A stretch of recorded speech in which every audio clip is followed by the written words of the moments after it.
Tennessee and Kentucky, and with a report from the sideline, let's go to our Rick Walker. Rick? Thank you, Kevin. There's been a lot of speed in this stadium today, and that's one of the reasons why there's been so much concern all week about the playing field. An unseasonable amount of rain combined with the game against East Carolina has put this surface in the worst playing condition it's been in all season long. The grounds crew at Kentucky rolled up their sleeves and went to work.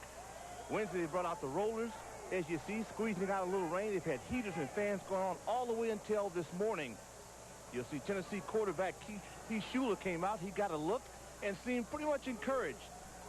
Wildcat players were equally impressed with the efforts of Kentucky's Bucky Trotter. This guy's only had 3 hours sleep the past 72 hours, and I think both sides will definitely benefit. I'll keep my eye on this to see if footwear becomes an issue as the game goes on. All right, Rick, thank you very much. I even called George Toma, I understand, in Kansas City, the god of sod. He gave him some... I thought they had AstroTurf in Kansas City. Well, nonetheless, he was the guy, but he is the NFL official on such matters, and they called him here from Lexington, and he helped them out. But a great job done by the crew. We are underway. Kentucky against the Volunteers, who have to win today to stay in the Florida Citrus Bowl picture, and the Wildcats are trying to beat Tennessee for the first time since '84. Out of bounds it goes. And it will, and we have some shoving after the play. Here are the McDonald's starting lineups now. They open up the offense this year. They run the option. The key is freshman Mo Williams. He is fourth in Southeast Conference rushing with Jones, Hood, and Alonzo Browning. The Wildcat best receiver, Mark Chapman, with the tight end Samuels, who will be key on blocking today. And the offensive line is led by the most reliable player. That's Wes Jackson with Page, Parks, Rich, and Askin. Quarterback Pookie Jones. He is a junior from Murray, Kentucky. And he's got a 1st and 10 at his own 35-yard line.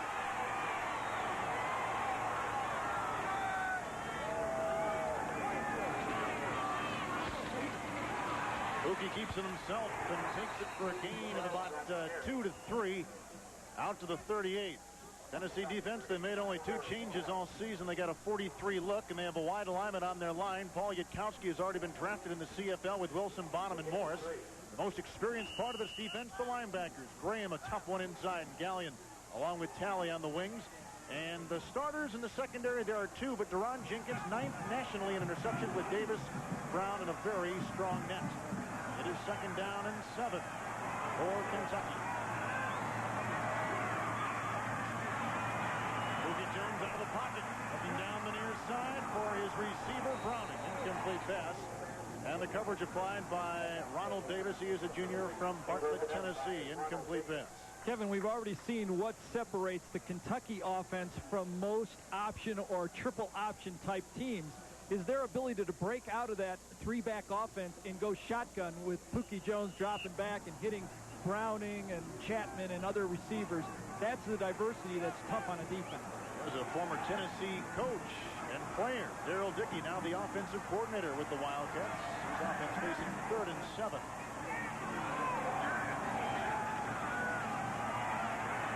Winding up. In the flat, he's got Mo Williams, but out to the 41 is all he can get. He needed to get out to the 45, and Kentucky has got a punt for a 2nd time. Ronald Davis is involved in the coverage, number 1 from the secondary of the Vols. I know a lot of people say, why throw that pass when you don't go deep enough to get a 1st down? But that was good defense by Tennessee. They forced him into the short throw, and Pookie Jones did not force the ball deep. Wildcats will punt. Corey Fleming, as you see right there, all-time leading touchdown receiver for the University of Tennessee. Nichols will punt. A little bit short as it rolls inside the 25 and inside the 20-yard line. Got a nice bounce on a very soggy surface up on 39 yards on the play. There's Heath Shuler. He's the quarterback. This offense extremely explosive. They got Charlie Garner. He epitomizes the great quickness. Shuler hands off, and Phillips is a fine blocker. They call this wide receiver U. Corey Fleming broke Alvin Harper's touchdown record. They've got a wrecking ball at center. On that line, Bubba Miller with Lehman, Mays, Smith, and Ratliff. On the young Tennessee offensive line. It'll be 1st and 10 for Heath Shuler at his own 19-yard line. And it's a handoff. Breaking free, Garner He is a 5'10", 187-pound senior from Falls Church, Virginia. They haven't allowed a touchdown in 2 games, this Kentucky defense. They got a tough one on that end. Zane Bean, a good pass rusher. He'll probably play on Sundays. Lofton, Stinson, and Carter round out that defensive line. Linebacker Marty Moore is 4th all-time in tackles at Kentucky. Linebacking core also with Williams and Snarden. And in the secondary, Marcus Jenkins, 7th in the country in interceptions with Sherwood, Robinson, Johnson. 2nd down and 2. Schuler gives the handoff. Garner again breaking a tackle. He needs to get out near the 29, and that's exactly where he takes the ball, and it's a 1st down from Tennessee. Kevin, you know, Keith Schuler gets all the billings in the national headlines, but this Charlie Garner, I'm so impressed watching him on film. He's a 4'3", 5 type 40 guy. You know, he goes 5'10", 185 pounds. Reminds you of a Joe Washington, the old Oklahoma darter. I mean, he is an intense competitor and really a home run threat from your remaining back. 1st and 10 for Tennessee at their own 30. Schuler to pass for the first time in the game. Dumps it off in the front. It drops. Never dropping it for us, though, as he takes a look at a busy day, is Mike Tirico. Mike? Kevin, at the Coliseum, the battle for the Pac-10 end of the Rose Bowl. Wayne Cook, who ran one in earlier, hands it to Skip Hicks. 4-yard touchdown run. The Bruins start of the 2nd quarter, lead the Trojans. Now the Trojans have won the last 10 when the Rose Bowl was at stake for both teams. And it's going to be a very... Notre Dame today, Gary, my goodness, what a day in college football. That's just what I predicted early. Nebraska, West Virginia for the national. No, I don't think I'll be able to sell it, will I? I don't think so. 2nd down and 10. Schuler for a 2nd consecutive pass. Little screen job here that goes off to Garner, and he's picked up as he nears the 33-yard line. And picks up about 3 on the play, bringing up 3rd down. And David Snarden, a sophomore from Louisville, Kentucky, makes the Wildcats go. Kentucky's a little different defensive football team this year. A year ago, 1992, they were last in the SEC. Mike Archer has come over, turned it into a 4-3. As you take a look at Mike, the former LSU coach, they're working together as a unit, more attack upfield.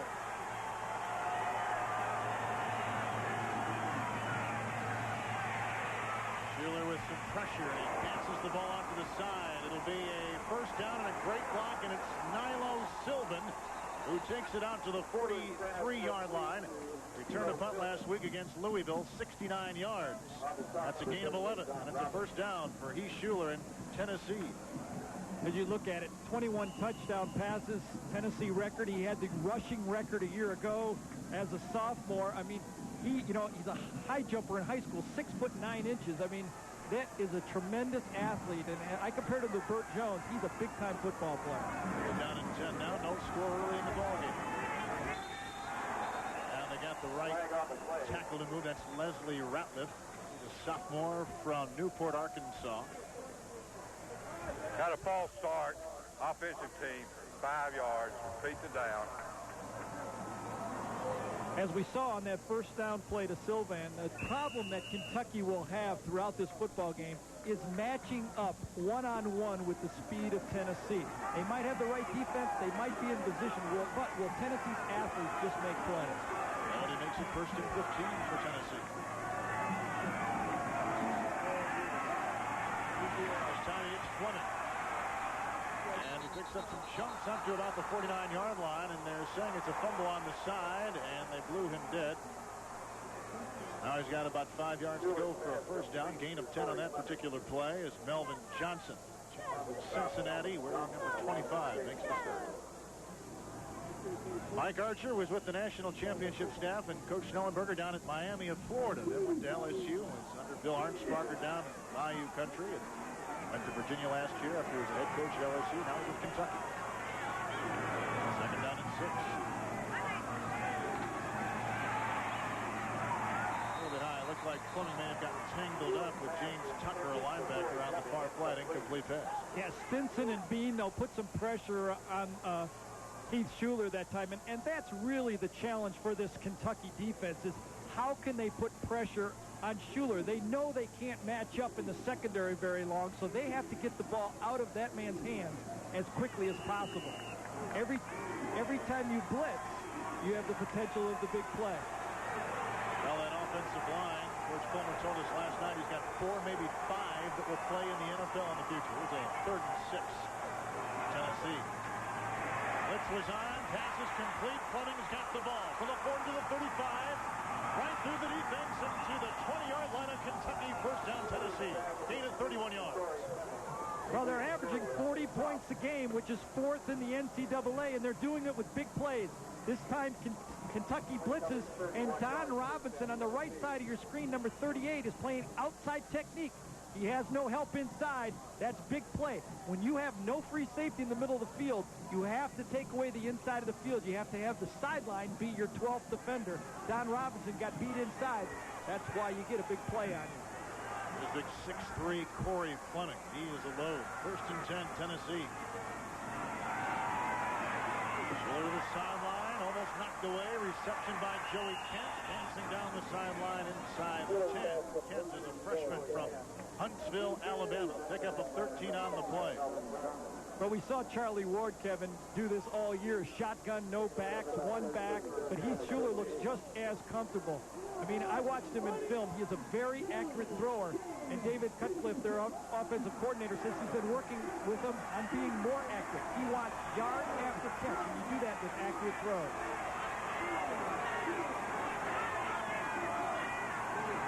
10th play of the drive. Into the end zone, touchdown. Corey Fleming.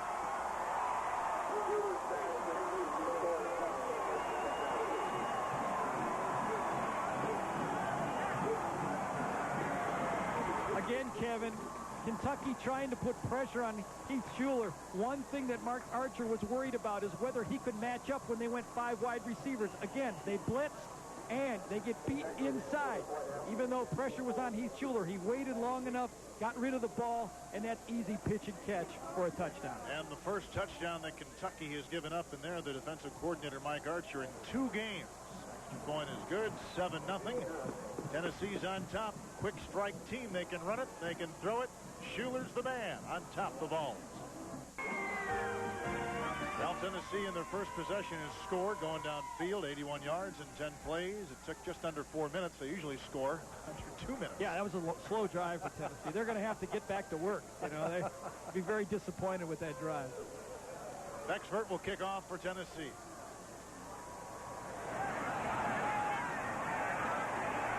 And Rudolph will take it out of the end zone. He's whacked at about the 16-yard line. Oh, Kentucky will get it for a second time today after punting the first time they had the ball. Big game down in Alabama between Auburn and Alabama. I'll tell you, I've been a big fan of Stan White since his freshman year, and that's a huge game. Wisconsin beating Illinois. I mean, they are alive in that Rose Bowl game and making that Tokyo game look very big. Kansas shutting out Missouri. Bob Stoll may be in trouble for the Tigers. Texas over Baylor. Now playing from behind at their 16th. Kentucky 1st and 10. Browning coming in motion to the lower part of his sleeve. Oh, Williams. Pressure. Leading rusher on Kentucky takes it right up the gut. A lot of hard yards earned up there. Yatkowski makes the stop on Williams, who grew up most of his life here in Lexington, Kentucky, and then his mom got a job down in Georgia. Came back up here to school. It was really nice to talk to Bill Curry about Mo Williams. His eyes lit up when he talked about him. Said his only weakness is inexperience. Very mature kid. Second out of it.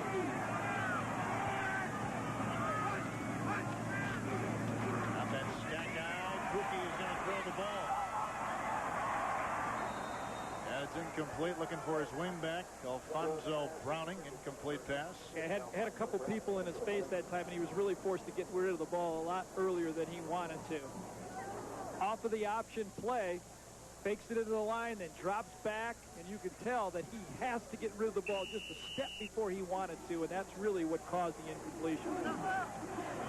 Darrell Dickey, of course, a great Tennessee quarterback in his day, now wearing the blue of Kentucky.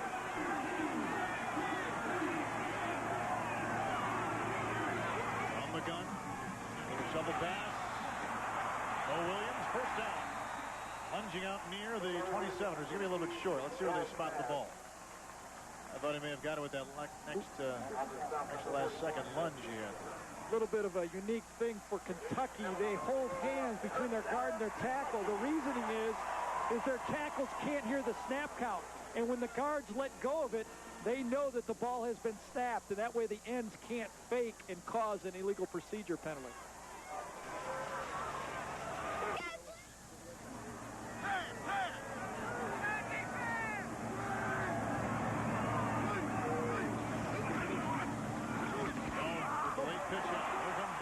Oh, is he drilled on the sideline? And a butt, too. Let's hand it off to Mike Tirico. Mike? Kevin, in the WAC, Wyoming and BYU are tied at 5-1 atop the conference. Wyoming playing Colorado State today. Big early start, final minutes, first quarter. Anthony Hill dodging tackles, 11 yards. What second effort. He scores there, so first place Wyoming down, and BYU also tied for first, trailing by 7. Eyes up Provo. Second down and 7. Schuler's got a touchdown pass already in this game for the Volunteers. Drive for Tennessee. Jones out of that triple set. Williams. And a fumble on the play. A flag thrown as well. We've really seen with the stack eye, the eye bone that Bill McCartney started at Colorado, the variation off of the wishbone, what the difference is. They're able to run isolation off-tackle plays like that one right there with Mo Williams. That's the little bit of a changeup that the stacked eye or the eye bone gives you. You get a lot of defenses trying to play assignment football, standing there and catching plays. Then you run the isolation right at them. You get people trying to look for the option. You play power football right in their face. Was created for Eric Bieniemy when he was in Colorado. Third down and 3 now for Kentucky.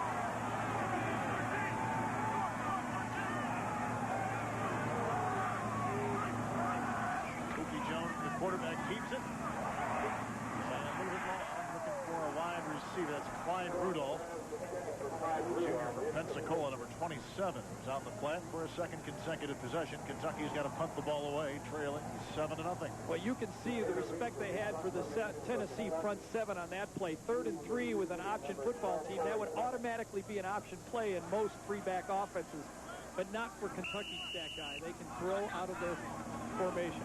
Riza to punt to Fleming. Back for Tennessee. Caught that touchdown pass first time the Volunteers had it. A little low on that snap. And Fleming into a thicket of Kentucky players is taken down. Not a lot of room right there to the 32-yard line. That's where Tennessee will start things for a second time as we're halfway through this first quarter. Volunteers on top. It's about 40 degrees, but the wind chill's taking it deeper. Cloudless skies, no rain in sight. They had rain here yesterday. It is cool in Lexington today. With Gary Danielson, Rick Walker, Kevin Harlan. First and 10 for Tennessee. Gardner, big hole up the middle. Oh, like a pinball. He's bouncing off bodies and picks up about 12 right up the gut. I'll tell you, he hits that hole like a bullet, but, you know, he is a tremendously quick starter from the backfield. What a varied offense Tennessee has. I mean, they've got an offensive line up there probably as athletic as any in the conference, but they've got a running back that knows how to hit it, and he has great confidence in that offensive line also. Interesting thing about Gardner, when he came here, he was looking at 2 freshmen that started the year before he arrived. Yeah, James Stewart and Aaron Hayden. In fact, Aaron Hayden was freshman of the year, so you know he has great confidence in himself. Either that or nobody gave him scholarship. I doubt that. Here's first and 10 for Schuler. Nice punt fake. Going long. A little bit too long for Fleming. Incomplete pass down that far side. What do you think of Schuler so far? You told me upstairs, I'll just kind of let people in, that you thought his arm was stronger than you anticipated. Yeah, I watched him on film, and I was a little bit, I wanted to see in person. You really got to see the guy throw the ball in conditions like this windy day, and boy, he is the real deal. And, you know, talking with him last night, too, he's so unaffected by all this going around him. You know, it really reminds you of Charlie Ward, the way he answers questions. Schuler and the Volunteer offense with the second down and 10.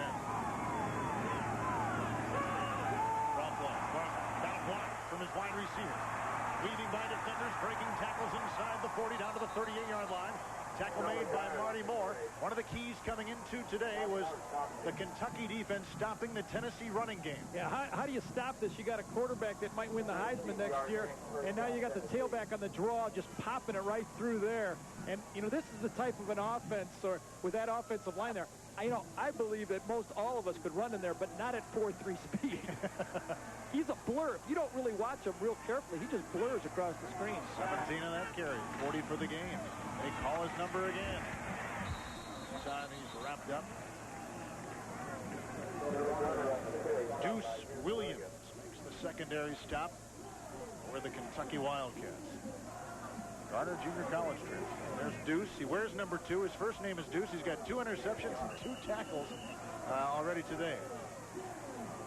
Commonwealth Stadium, Lexington, Kentucky. Built back in 1973. Plan to add some more seats here over the next couple years to make it a stadium that will seat about 75,000 for Bill Curry and his football program. Second down and 9. Play action by Schuler. Wrapped in, taken down, but he got the pass away and it's dropped. You know, I talked about how strong he was, but that's just a perfect example. This kid is strong. You can tell with his legs. He's wrapped up by Bean this time, coming from the outside. Drops back, fakes the draw a little bit. But watch, he gets held on. He's got no legs in his throw and throws it about 20 yards downfield. Heath Schuler from Bryson City, North Carolina. Population 1,500, just south of Gatlinburg. And it's about 80 miles away from Knoxville, home of the Tennessee Volunteers.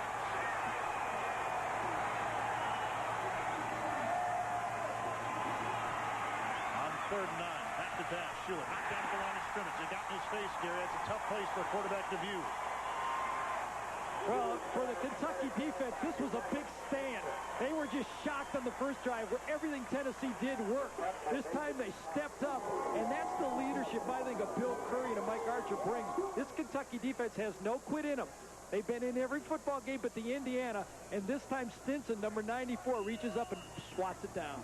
Adjustments made by Mike Archer after that first drive. Here's a former walk-on, Tom Hutton, to punt for Tennessee, and Riazzi is there on the 10-yard line for the Wildcats. And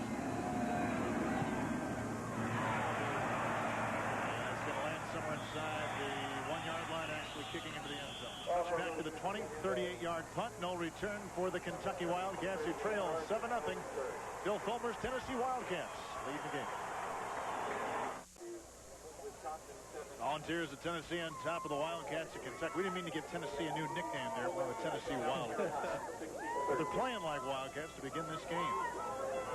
And here comes Kentucky with a 1st and 10 at their own 20. This is their 3rd possession, punting the previous 2 times they've had it.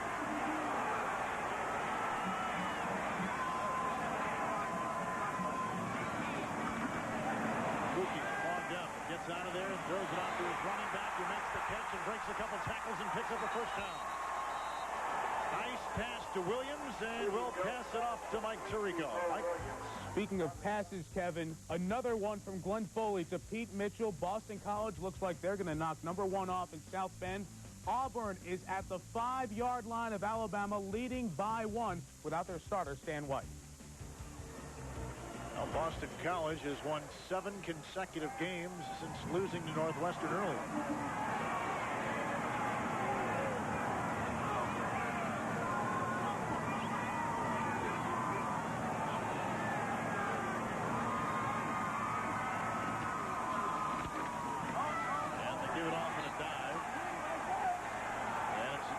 Gary, you don't see many teams use this stack eye, and a lot of people feel it's a way to kind of hide some deficiencies as you're rebuilding a program. You agree with that? Well, I think it offers you some time to rebuild, and the stack eye allows you to hit up inside. The change has been from outside, switching these people to here, and allows you to run those isolation plays.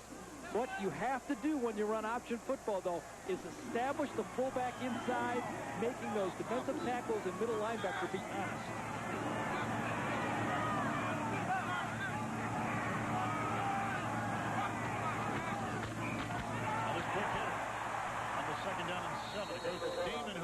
A good pass protector, and he takes it just beyond the 40-yard line. A couple of yards to go for a 1st down. Rick, what do you have downstairs?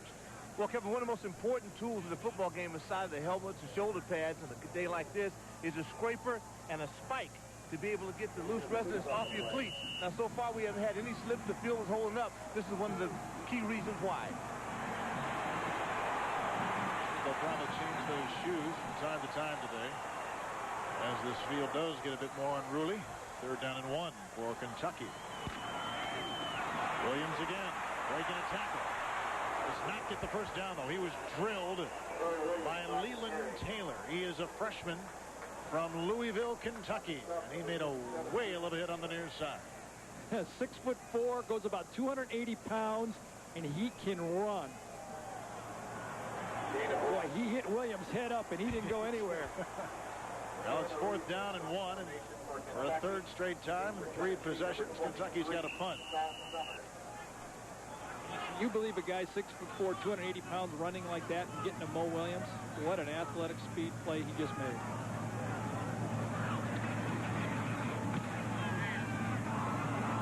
And a fair catch is called for, and the ball will roll by the single safety man. That was Kendrick Jones.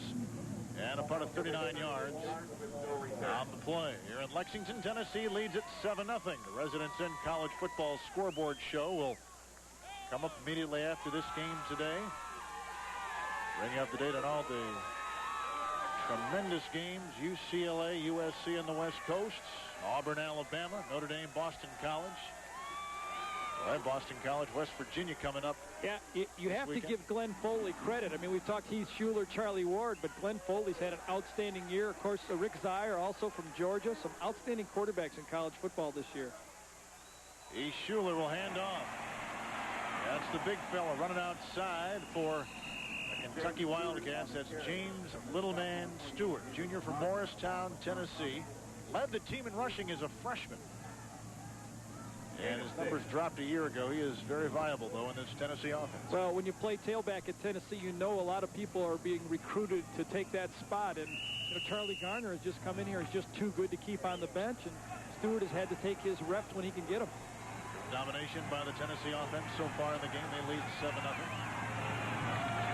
On 2nd and 4, play action, and a little bootleg by Shuler. Ripping it on the sideline for a first down. Catch was made across the way by Billy Williams. We didn't know if he was going to play today, but he picks up 21 yards to match the uniform number, and Mike Archer can only try to think of ways to stop Heath Shuler. Well, I don't know if there is. They're going to fake this off the counter tray. The right guard and tackle fake. You see Heath Shuler fake with his hand that time. Looks off inside. Throws the ball the flat to Billy Williams, who's supposed to be hurt a little bit, but he looks pretty good to me. One of the unique things about this Tennessee offense is the top 3 receivers on this team are all wide receivers. They are going downtown when they throw it. 1st and 10 now for Tennessee. Good play fake. Outside Williams again. Look at the entourage he has, but coming right through with a nice hit was Marcus Jenkins. He's a guy that's a great interceptor. He's picked off 6 this year. That time he worked his way through the oncoming entourage of Tennessee. If there's a strength in this Kentucky team coming in, Mike Archer told me it was his secondary. They're very alert, smart. They're going to play a lot of different coverages, and you see Jenkins coming up. He's the 2nd leading tackler on this football team. Very unique. Mike Archer will go into a game scripting coverages. He'll try to show Heath Shuler about 8 or 9 different coverages in the first quarter of this game.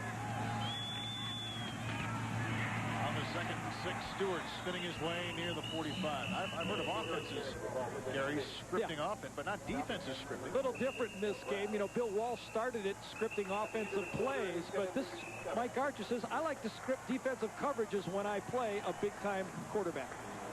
Well, Shuler has thrown his 22nd touchdown pass of the season. He looks sharp in Tennessee, the number 7th ranked team in college football, leading Kentucky.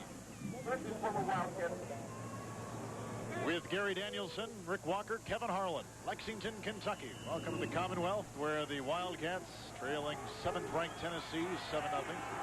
Touchdown pass by Heath Shuler already. Now the Volunteers face a 3rd and 3 at the Kentucky 46. On the gun, Shuler.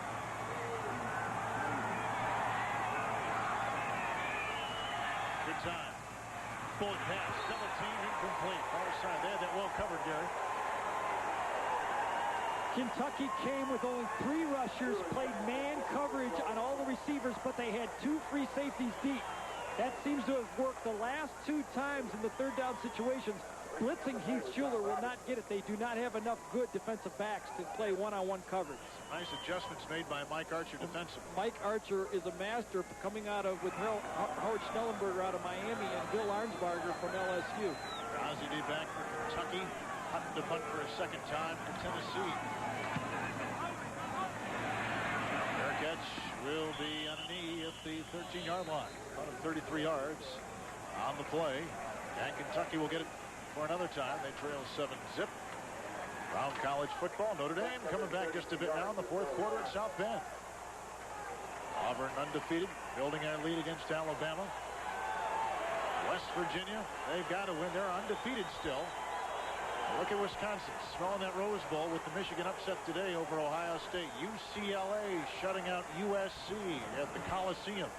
Penn State over Northwestern playing that Evanston, Illinois.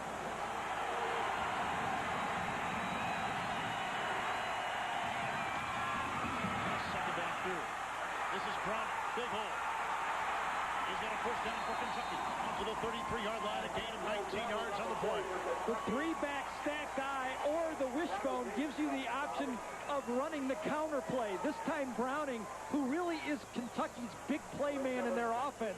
A little bit of misdirection coming back, and you can see Browning. He's the guy that Darrell Dickey said has to make big plays for them today if they're going to move the ball and score points. Kentucky's game, I would assume, is at the line of scrimmage. They got to control that. Well, they have to do it by keeping Tennessee off balance. Jones holds the ball, and he is thrown for a loss of about 3 back at the 30-yard line. Reggie Ingram makes the tackle, and anytime the middle linebacker tackles the quarterback on an option, he should have given the ball. That's the one guy in the option that the offensive line has to account for. Either the tackle or the guard has to seal off that middle linebacker. This time Reggie Ingram reads the play. They must establish the fullback inside to keep that man, the leading tackler on this football team, off of the quarterback. Second and 13 now for Kentucky. What's the quarterback thinking when he sees that big old boss looking right at him? Give me the ball to somebody else. Yeah.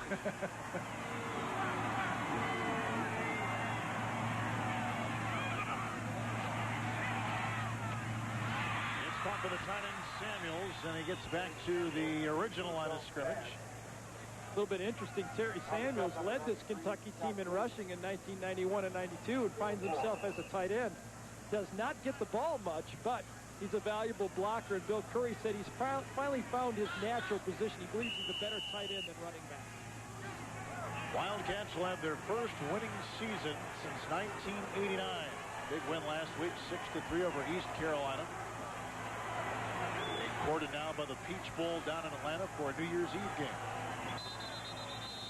Timeout, Kentucky. And Kentucky calls a timeout. Kookie Jones will go to the sideline and chat things over with Bill Curry. 7-0 Tennessee. Bill Curry, the coach of Kentucky, told us yesterday this is the best team he has seen all season. This Tennessee Volunteer Ball Club. They lead now 7-0. We're early in the second quarter. 3rd and 9 for Kentucky.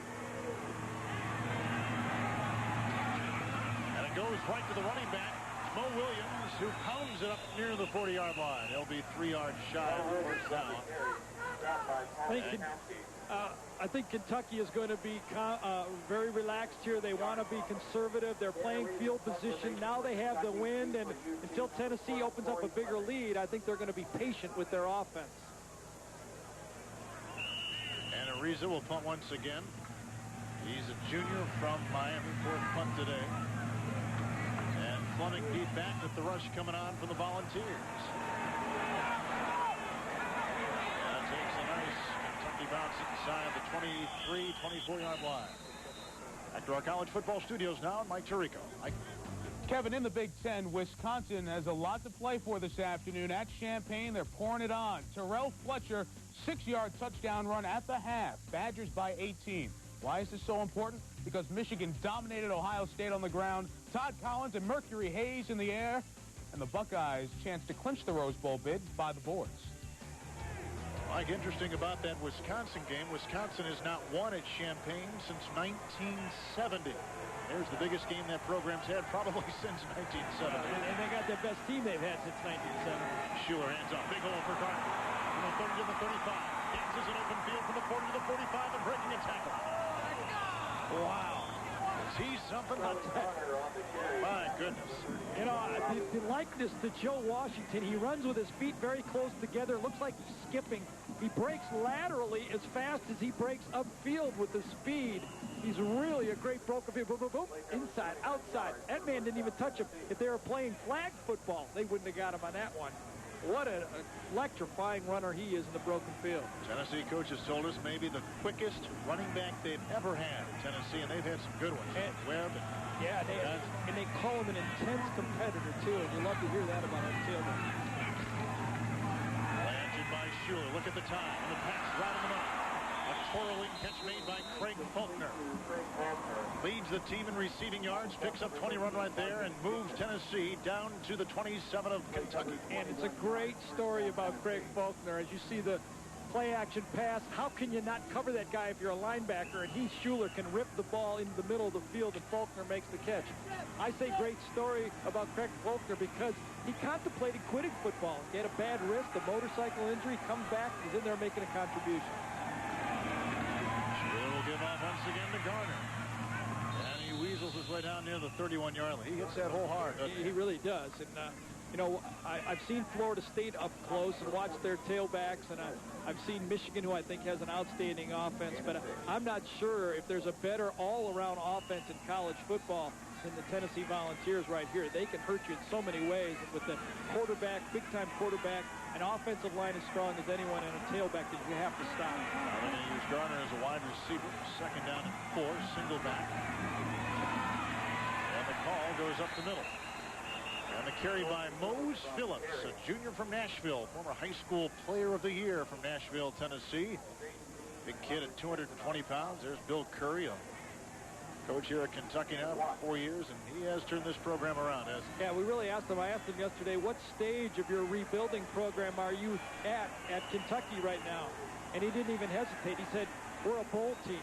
And he said it with pride, and you had to believe him. I mean, he is turning this program around, and it's not easy. He's doing it in the Southeastern Conference, a great conference. Schuler now facing 3rd and 3.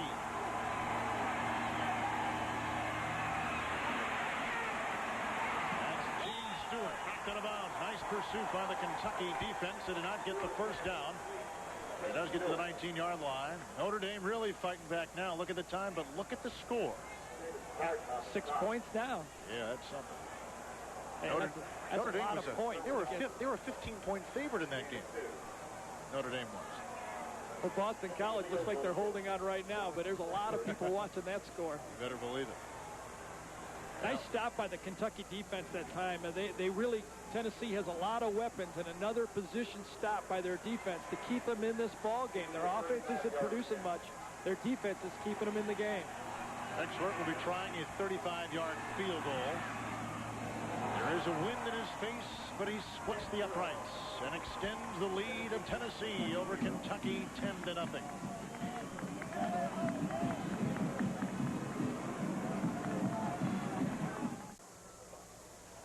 Tennessee has a touchdown pass from Heath Schuler. We'd now like to recognize our U.S. Army student of the game today, and from the University of Tennessee, quarterback Heath Schuler is a junior marketing major with a 3.11 GPA. He is a nominee for the SEC All-Academic Honor Roll that will be announced later this month. He's also a busy motivational speaker, lending his time to talk to and help out various community groups throughout the Knoxville area.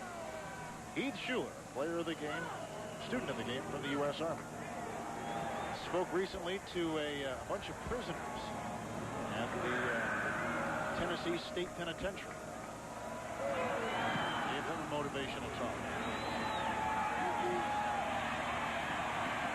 Randy White, the transfer from Louisville, takes it by the 25 and out near the 29-yard line. Let's go down to the field now, and a chilly Rich Walker. Rick?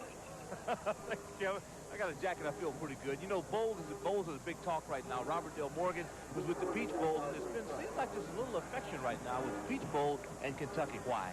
Well, we think the Wildcats will be a very good bowl team for those of us in the Peach Bowl. And you look around, you see the great fans that they have and the great job Bill Curry's doing as far as the program is concerned. And we're really excited about having Kentucky. Jones at the 1st and 10 for the Kentucky Wildcats. Trailing 10-0. First back through in that eye is Damon Hood. Rick? Also like to ask you who on the other side. Well, we have a very strong affection toward those Clemson Tigers. They have a big win over their arch rival today, and a big win to finish the season, finish 8-3, and we're looking forward to filling up the Georgia Dome on New Year's Eve. Thank you much. Best of luck. Game, by the way, will be on ESPN. 6 o'clock Eastern on New Year's Eve. Second down and 6 now for Kentucky.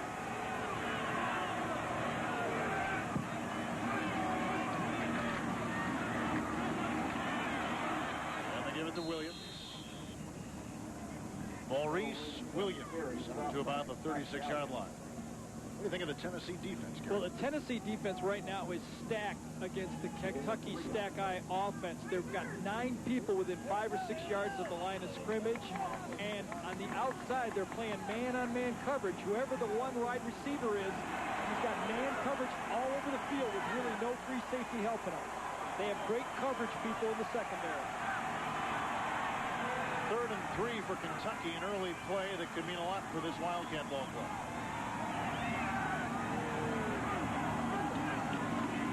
And it's a handoff, and it's a first down. Damon Hood got the call and takes it for a first down. We now send it to Mike Tirico. Well, they have done it. The Auburn Tigers have run the table, rallying to beat Alabama 22-14. Stan White was knocked out. Backup quarterback leads Terry's Tigers to an unbeaten first-ever 11-0 season. Kevin? Well, Mike, didn't Terry Bowden promise his players rings if they beat Alabama today, saying this was our bowl game, this is our championship? What a great story it is for the Auburn Tigers coming back. And, you know, he got a lot of support from Pat Dye, too, and he really gives them a lot of credit for this season. Shotgun formation with a screen pass out of the flat. Caught by Woodfork. Caught and dropped. I think they're going to call it incomplete. And a flag thrown on the play as well. That was against Kentucky. I tell you, this is something that used to really burn me as a quarterback, is an offensive holding penalty on a screen. I used to say, guys, this is the time I want you to let them go on the screens. On the passes, hold them, not the screens.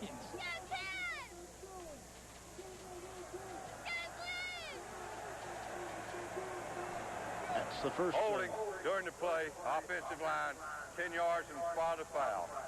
First penalty against Kentucky, the least penalized team in the Southeast Conference. You can see the far right side of your screen, number 74. I think it's Chris Page. He feels his man going around and kind of grabs him. Might have just got a little handful of jersey right there, and that's called and brought the flag. And because it's from the point of the spot, that's a big foul. First and 30 now with the penalty called against Kentucky. Pookie Jones has to be very careful here. Flat Woodfork tripped up out to the 26-yard line. Gary, moments ago when they were at the line of scrimmage, saw the offensive lineman holding hands. Why? Well, they are the type of players that because of the shotgun, the tackles on the outside, they can't hear the snap count very well, so they don't want to be looking at the ball. They can keep their eye on the outside defensive end. You can see it, one more look at it. As the guard lets go, the tackle will know that the ball is snapped, and he won't have to be looking inside. Second down and 27.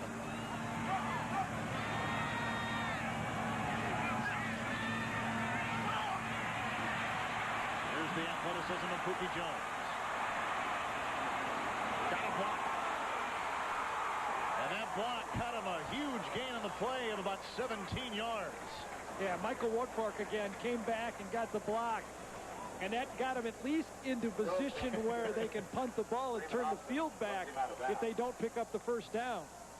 You know, 3rd and 11 or 12, and that's what Pookie Jones has to do for this football team, is make plays with his athletic ability and not turn the ball over and stay in the football game. Coming back, right there, that's the key block, that he can get to the inside and really springs them for the big game. 3rd down and 12 now.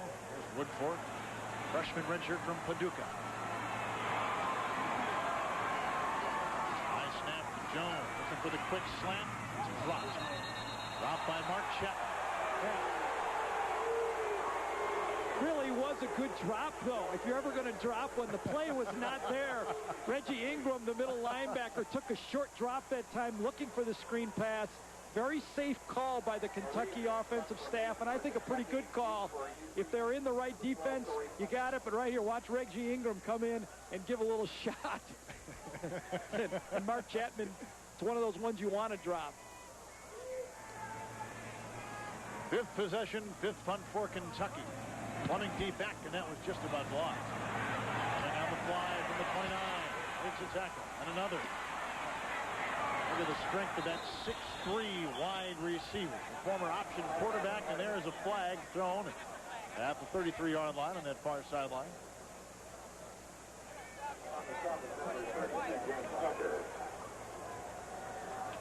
Run cover 30 yards.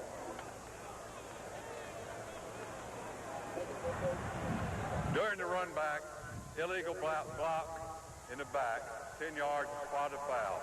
First down.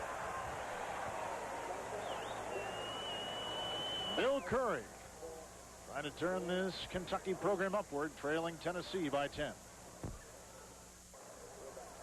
Here we have a closer game than you thought, 10-0 Tennessee. Well, I think considering how Kentucky's offense is really not producing much, their defense is kept in the game.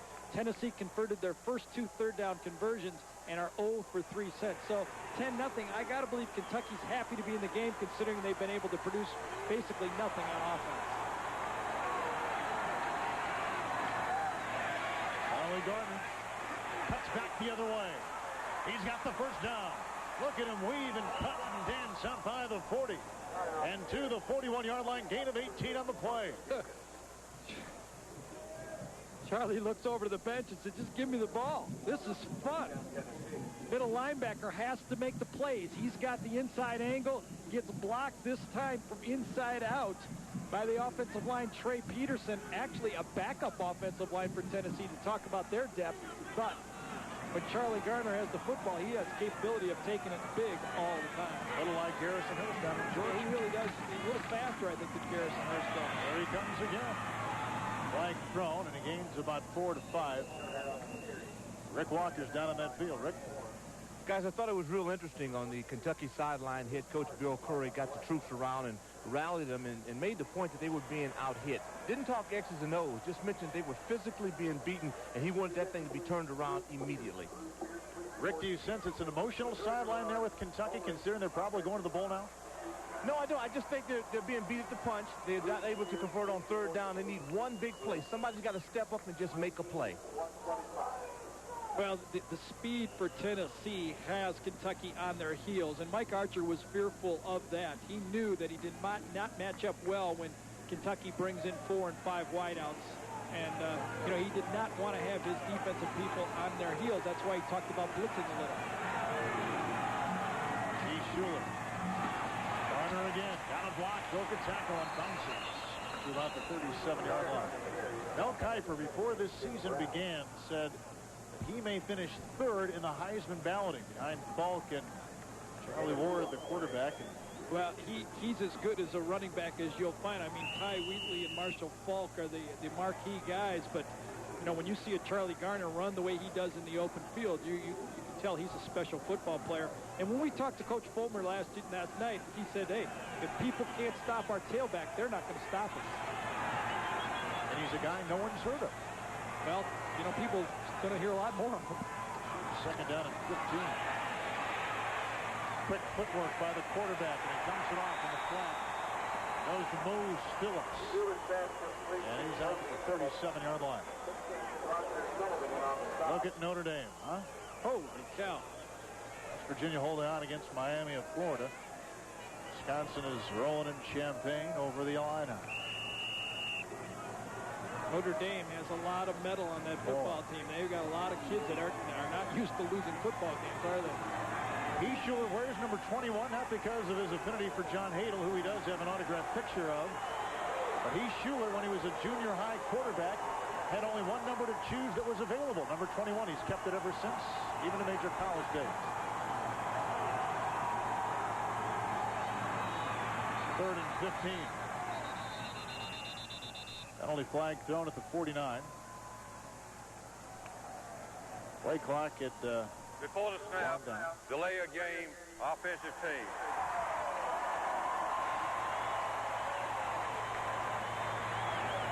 You have to give credit to this Kentucky defense. They really do not match up well, as we talked about. But Mike Archer changing up the defenses. Bill Curry has said that our defense and our guys play together as a unit.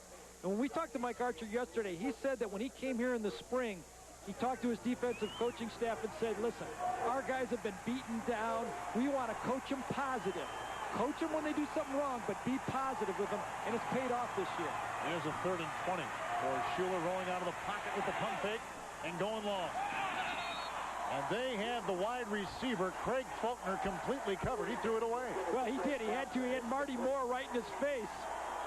Marty Moore, the really heart and soul of this defense and the inspirational leader. You can see downfield, gets a little bit of a jam, and Heath Schuler just had to let that ball go outside for an incompletion. Marty Moore, the middle linebacker, when Heath Schuler comes out of the pocket, the SEC's leading tackler is going to paste one on him. Senior Marty Moore playing his final home game here. Here's another punt now for Tom Hutton, junior from Memphis. And Riazzi is deep back for the Kentucky Wildcats. Low snap and a left-footed kick. This is returnable at 25. He had no help, though, and he spun like a corkscrew at the 26. A return of 3, but a punt of 43 yards. Flag on the play. Flag thrown on the play. Residents in College Football Scoreboard show coming up following this game. Then CFA primetime as the North Carolina State Wolfpack will take on number 2, Florida State. Charlie Ward looking to earn another shot at the top spot. He and the Noles must win and win impressively. 7:30 p.m. tonight. Ron Franklin and the coach Mike Gottfried and Adrian Karsten from, I'm sure, very warm Tallahassee, Florida. This game moving right along, but I think it has surprised some people the way that the defense of Kentucky, which has been the last 2 years in the Southeast Conference, now has been elevated by Mike Archer, has come out to play. Well, they've only given up in the last 10 quarters 13 points coming into this game. You know, I admit it was Vanderbilt and East Carolina, and it's not a Tennessee style of ability type defense, but they've developed some pride on that defense, and when you play for that man, you have to have pride in yourself because he's instilling it in his players. 10 NFL seasons Bill Curry had with Green Bay, Baltimore, Houston, Los Angeles Rams, was an assistant coach with the Green Bay Packers, and you can see where Kentucky's offense has not answered any call today, but it's been all defense for the Wildcats. You're right, and Tennessee has a big-time defense, and with their athletes, it's going to be tough for this stack eye to work for Kentucky. I think they're going to have to be able to at least keep running it to keep the defense honest, but to move the ball, they're going to have to throw it and play-action pass it.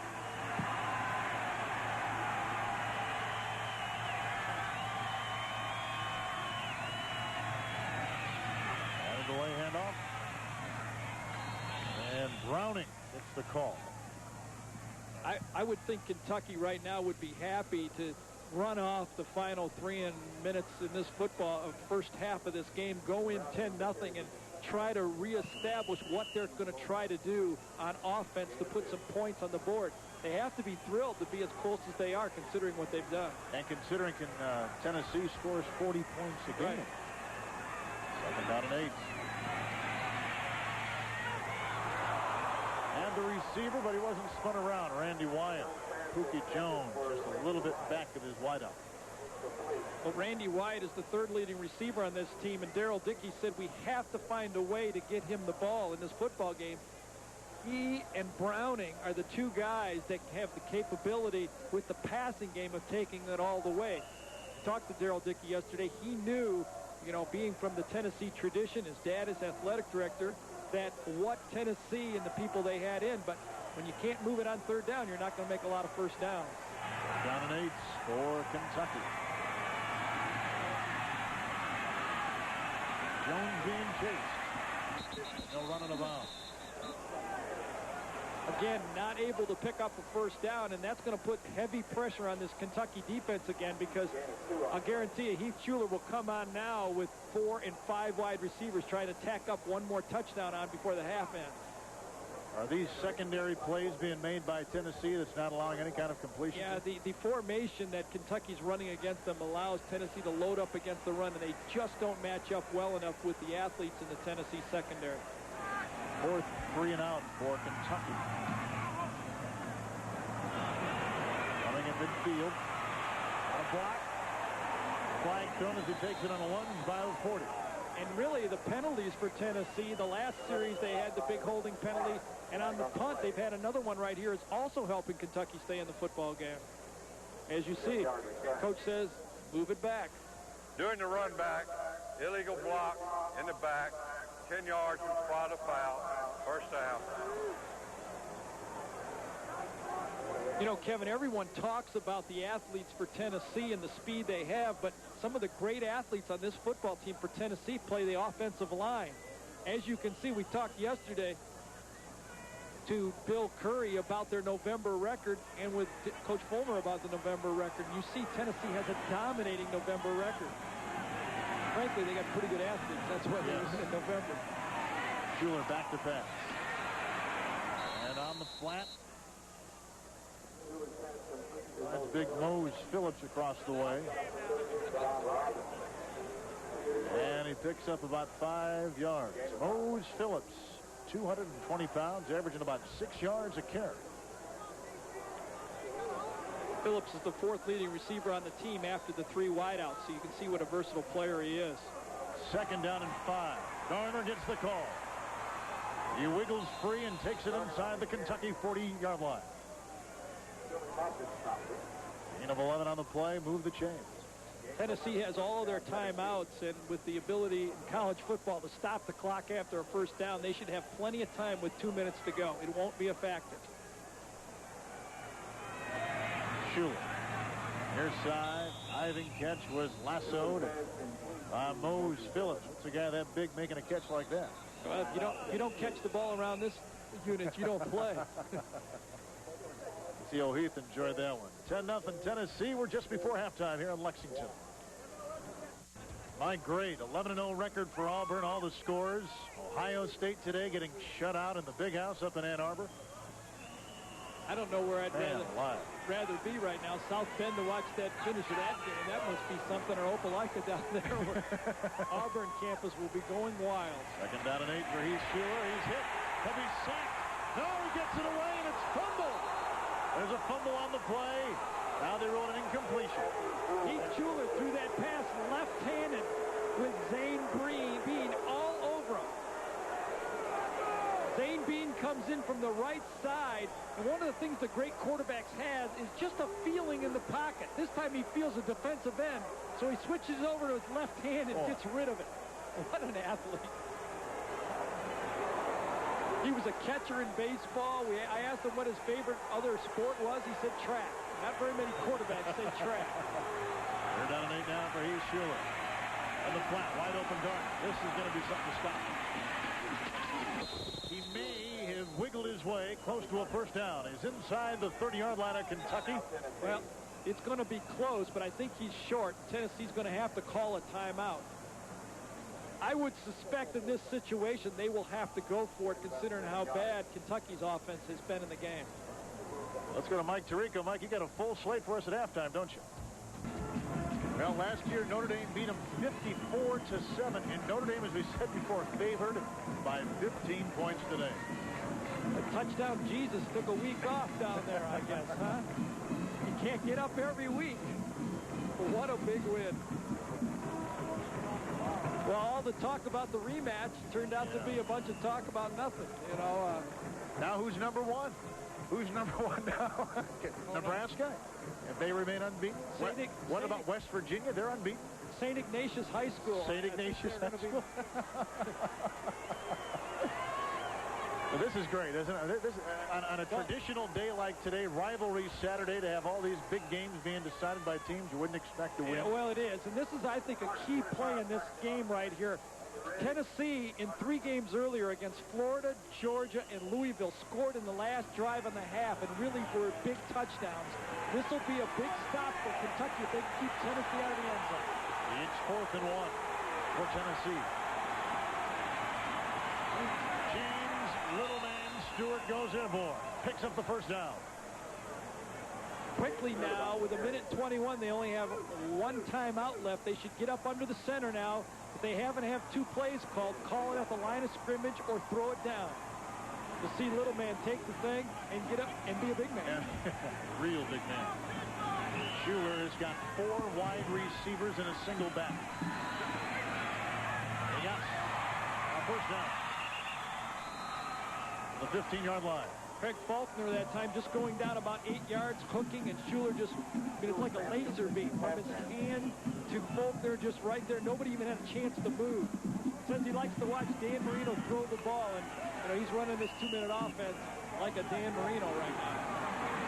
10-0 Tennessee just before the half. Schuler on the fly. What a block by Parker.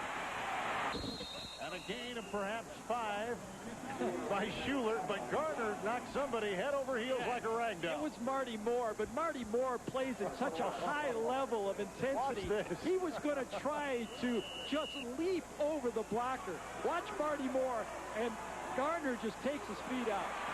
And here's a completion on the 2nd down and 7 down to the 6th. Faulkner again, the receiver. And they're going to be shy of a first down by about a yard. Let's see where they spot it. Inside the 6. 10-0, 30 seconds to go. A huge stop needed for the Kentucky defense. Tennessee's got 1 timeout. Like a battering ram. Carter digging, turning, touchdown, Tennessee. What a play! Got it on clearing for touchdown, Tennessee.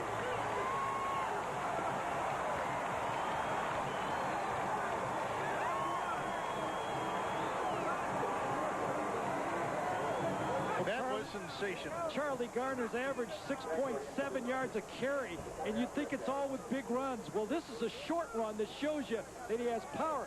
I don't think the ball ever crossed the goal line, though. He lost it. He lost the ball. Becksford's extra point is good. He has now kicked 47 of 47 this year and 110 consecutive PAT. Yeah, more important than Charlie Gardner losing the ball is the referees lost the ball on this touchdown play because the ball never crossed the goal line. It's not your helmet. It's not your body. The ball has to go across the goal line. Nice play right here. Great power from Charlie Gardner inside. Spins off, but starts to lose the ball just before he crosses the line. And I don't think he made it. That angle wasn't a great angle of it right there. You saw his great running and power, though he didn't get a real good look at the football.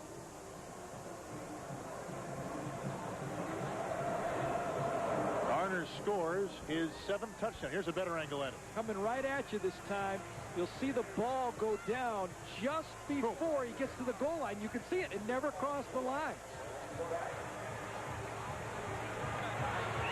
Nonetheless, Tennessee leads it 17-0. 10-play drive, and Schuler on that drive was 5 of 6, and Gardner already is over 100 yards today in the first half. Becksford the punt, the kickoff, and it's on the ground. Picked up by the tight end Samuels. And he lumbers his way out near the 41-yard line of Kentucky. Clock at 9 seconds. Kentucky's got 2 timeouts remaining. Tennessee has but 1. And coming up at halftime, Mike Tirico, the coach Lee Corso, and Craig James with scores and highlights and analysis from around college football. Latest on Alabama-Auburn. Big day for the Tigers. Notre Dame struggles. Boston College with a whale of a victory in South Bend. Scores and highlights. Ohio State shutouts in Ann Arbor.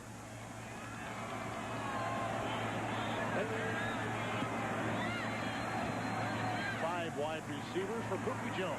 9 seconds left in the first half. Quarterback draw. Calls a timeout after he picks up about 5 as he staggers out to the 46-yard line. He probably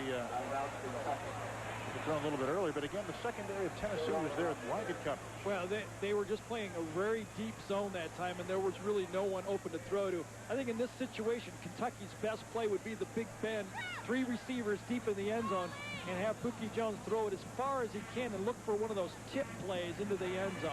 That would be their best chance of trying to get a cheap touchdown at the end of the half. Dominating defense from Tennessee. Kentucky dodged a few bullets early in this half, but late, Keith Schuler took over it. Charlie Garner, I mean, every time you give that ball, he has the potential of scoring for you. There's Heath Schuler, who's got a touchdown pass today.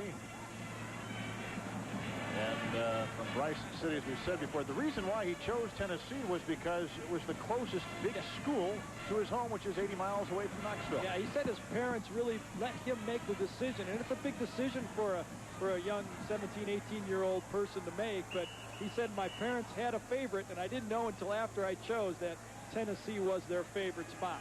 He was the kid. His second choice was Alabama. He said the hardest thing he's ever had to do was tell Coach Stallings down in Tuscaloosa that he was not going to go to Alabama. I think we're going to see the Big Ben type play. Throw the ball as far as you can and look for the tip.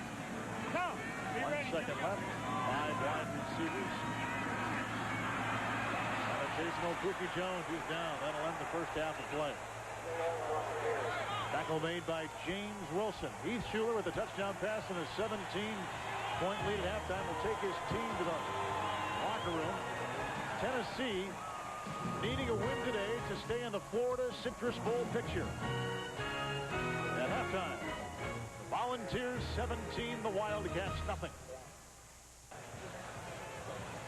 Tennessee on top of Kentucky 17-0 at halftime with Rick Walker and Gary Danielson. Kevin Harlan from Lexington, Kentucky. Wildcats have built up a nice, or rather a deficit that they've got to come back and try to eat up here in the second half. Look at the first downs, passing yards, rushing yards, all in favor of Tennessee, Gary, in that first half. Pretty much of a dominance, I think, by Tennessee, and they're doing it with their outstanding quarterback, and you have to give the Tennessee defense credit also. They've bottled up the Kentucky offense, but the Kentucky offense has been bottled up the last 2 weeks also, so they need to step up and make some plays. Corey Fleming, the back for the Volunteers of Tennessee. And he'll circle under the ball inside the 10. Up to the 20. Kyle knocking him down. He's on near the 23, 24-yard line. There's Heath Schuler. His passing in the first half was a story, especially on that last drive, 5 of 6. But what does this tell you about his day? Well, it means it's tough to. How do you play defense against this guy? He's accurate all over the field. 3 of 4, 4 of 4, goes down the middle. I mean, he is able to make all the throws and accurately. That was what he was wanting to work on, is throwing the ball accurately. And you can see he throws it all over the field. And believe me, he can hit those 2 outside parts of the field, too. He just hasn't thrown it there yet. Here comes Charlie Garner. And he's whacked after gain to the 26-yard line. David Snarden, sophomore from Louisville, makes the stop for the Kentucky defense, which has been a big story in this game. Well, it really has. I think they played pretty good defense. They do not have the athletes to match up man-to-man. They've stayed in the game, but they have not got much help from their offense. And Mike Archer is pulling out all the stops. He's given up on the blitz. He got burned with the blitz, so he's really been changing up 3-man line, 4-man line, and giving a bunch of different looks to Heath Schuler. 2nd and 7 now for Schuler. Little play action. As he rolls, he throws. Out of bounds. Pass to the far side. Incomplete. Rick, what do you have for us on the sideline? Well, guys, don't be surprised to see Heath Schuler and company continue to throw the football.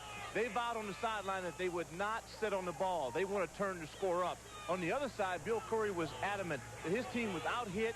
They were passive in the first half, and the key to their success is to come out and block the middle linebacker. They have got to force the Tennessee free safety to get involved in the run stoppage. If so, they'll be able to throw.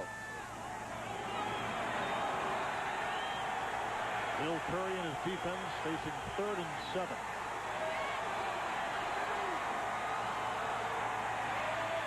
He had all kinds of receivers with which to work.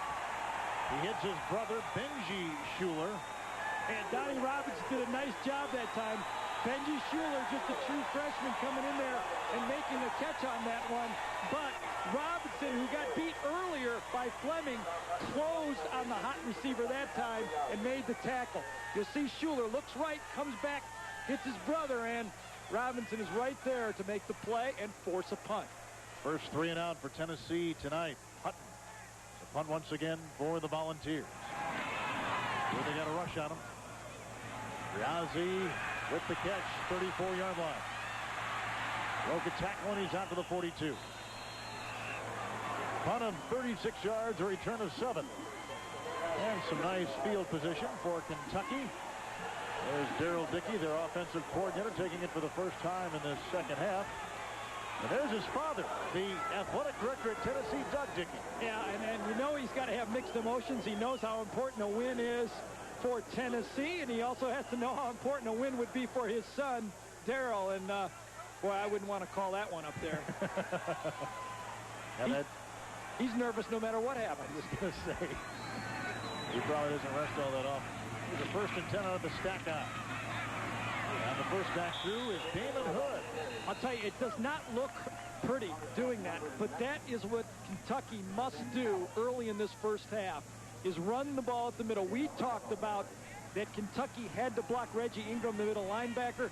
It's not really a big secret. The Kentucky coaches saw the same thing. If they don't account for him and don't force him to tackle the fullback, nothing else will work.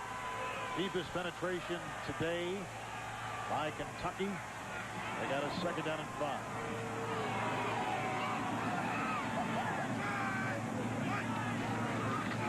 Again, Damon Hood, big hole. He's got the first down. And he's inside the Tennessee 43. Jason Parker made the stop. The line is controlling now for the Kentucky offense. And the key is they're not able to run outside unless they get a hat on the middle linebacker and establish the fullback. This time, one of the offensive linemen free up. It's number 76, Mark Askin. He puts his helmet on the middle linebacker, and when you can account for that guy, you can run the ball inside.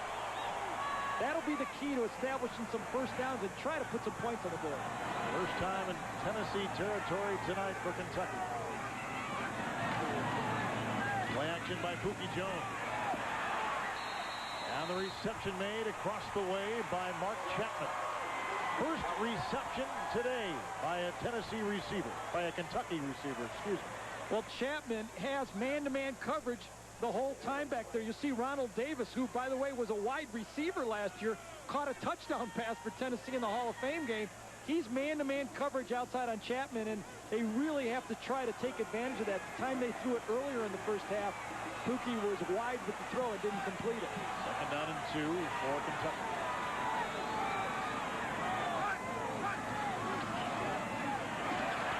Down run. And it goes to Alfonso Browning. A guy who's been used more in the passing attack than running, but the senior from San Francisco picks up a first down. And a nice drive here by the Kentucky offense. You know what's been key in this football game also, I'll admit that Tennessee has dominated the game, but they've done it on first down. They've averaged 8 yards on first down. Kentucky only 3 yards. With that completed pass that Pookie Jones threw on first down, that's what's going to allow them to make first down.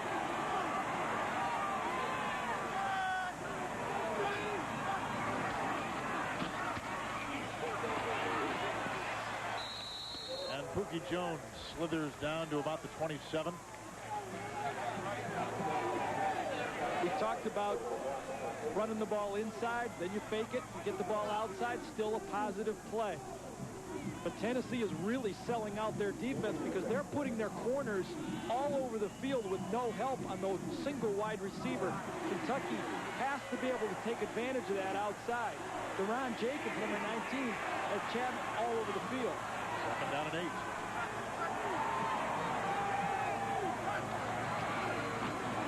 Quick hitter. Damon Hood near the 25.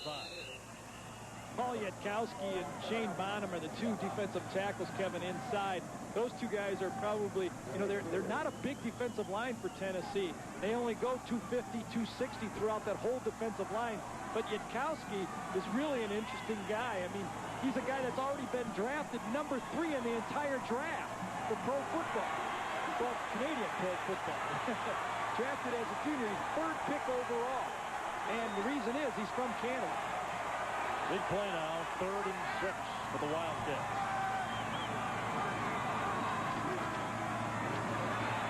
And they give it off to Damon Hood. And he'll be about a yard shy of the first down. Maybe 2 yards. He had to get down to the 21.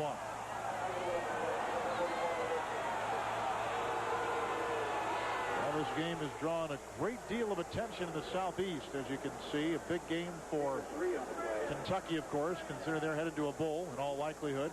Tennessee comes to town. Man, things are shaking up. They're going to try a field goal, Kentucky will.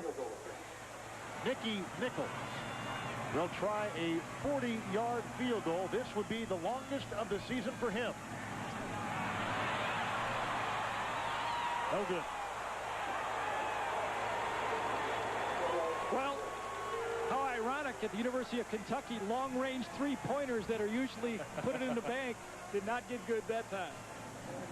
We are late in the third quarter. Back at Commonwealth Stadium, Lexington, Kentucky. Number 7 Tennessee coming into tonight with a record of 7-1-1, shutting out the Kentucky Wildcats. Closer game than we thought. Remember now, Tennessee is 4th in scoring in NCAA football. They are averaging over 40 a game, mainly because of Heath Stewart, the quarterback. And this guy, Charlie Gardner, big hole, big play, by the 40, breaking tackle, spinning by the 45. And he's out to the 48-yard line, finally taken down by Jim Brown, a pickup of 24 yards. This guy's got legs and elbows and arms moving in all different directions. The offensive line gives him a little crease, pushes, nice hole there, but watch him move. Misses a tackle right there, and really never has to slow down to put those little fakes and jukes on. What a fun guy to watch run. And he is a senior from Falls Church, Virginia. 5'10", 187, 143 yards tonight. And he gets the call again. Spinning for a yard when he probably should have lost one. Tackle made by Deuce Williams. We're in number 2 in that Kentucky secondary. The inside linebackers, Deuce Williams, Marty Moore, David Snarden, have to game tackle, have to be involved, and the secondary has to come up to corral him before he gets started, because once Garner gets started in the open field, he's too tough for any one guy to tackle in the open field. 2nd down 8 for Tennessee. And around, yep, here it comes. Craig Faulkner. Look at the blocking, and look at the run. We're going to say he's out of bounds, back at about the 36. Out of bounds at the 36. 14-yard gain. Do you like the call? Well, anytime you gain 20 yards on a play, it's a pretty darn good call. Watch the linemen, though. That's the key here. They block. It looks like a drop-back pass. Now watch the great athletes come out on that offensive line. These are guys that go 290, 300 pounds, and they're out there. Kevin Mays, Bubba Miller, and Jeff Smith. The interesting thing, Kevin, those guys are very young. You saw how he stepped out there. Very young, sophomores and juniors. Oldest player on the line is just a junior. And the call to Gardner as he swirls inside the 30. Tackle made by Roger Sullivan. We saw Tyrone Wheatley last week up in Minneapolis, and we have seen Falk. Now we're seeing Gardner, and I got to say he's about as impressive as anybody. Different runner than Ty Wheatley. I mean, this is a spinner, a lot of fakes. Ty Wheatley just kind of runs with speed, but very fast, quick change of direction back. And he hits the hole. I mean, he's full speed in one step on every play.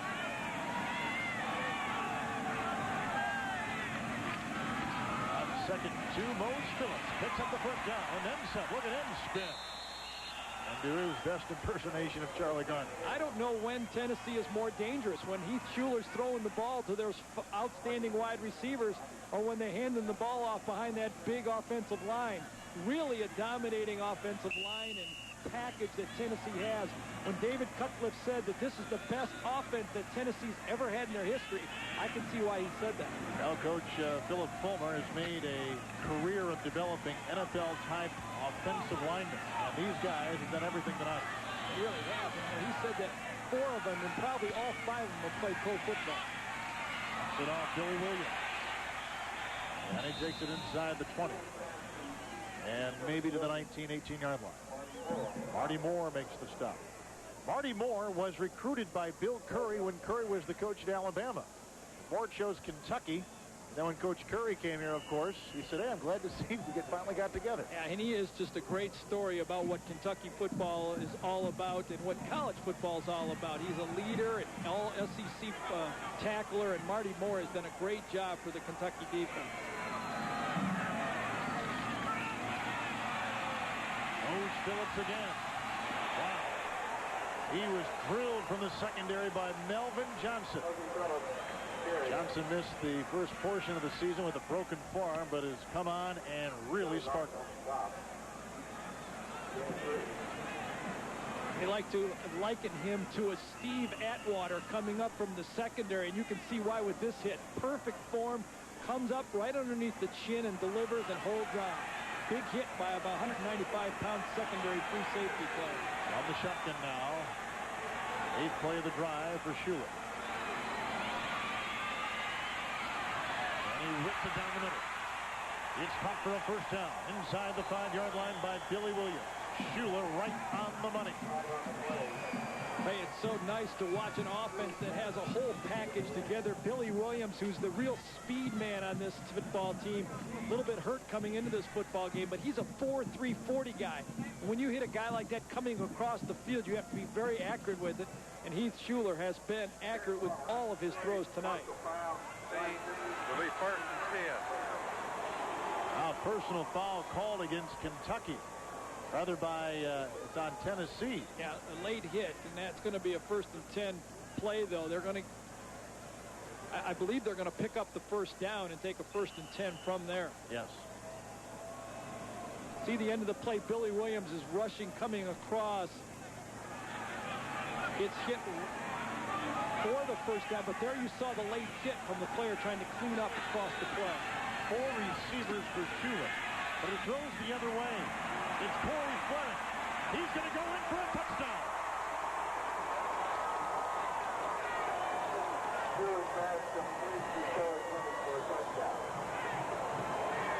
Corey Fleming has caught his 2nd touchdown pass today. Well, he's the all-time leader for touchdown passes. That's his 11th touchdown pass this season. He passed Alvin Harper, but this is a screen.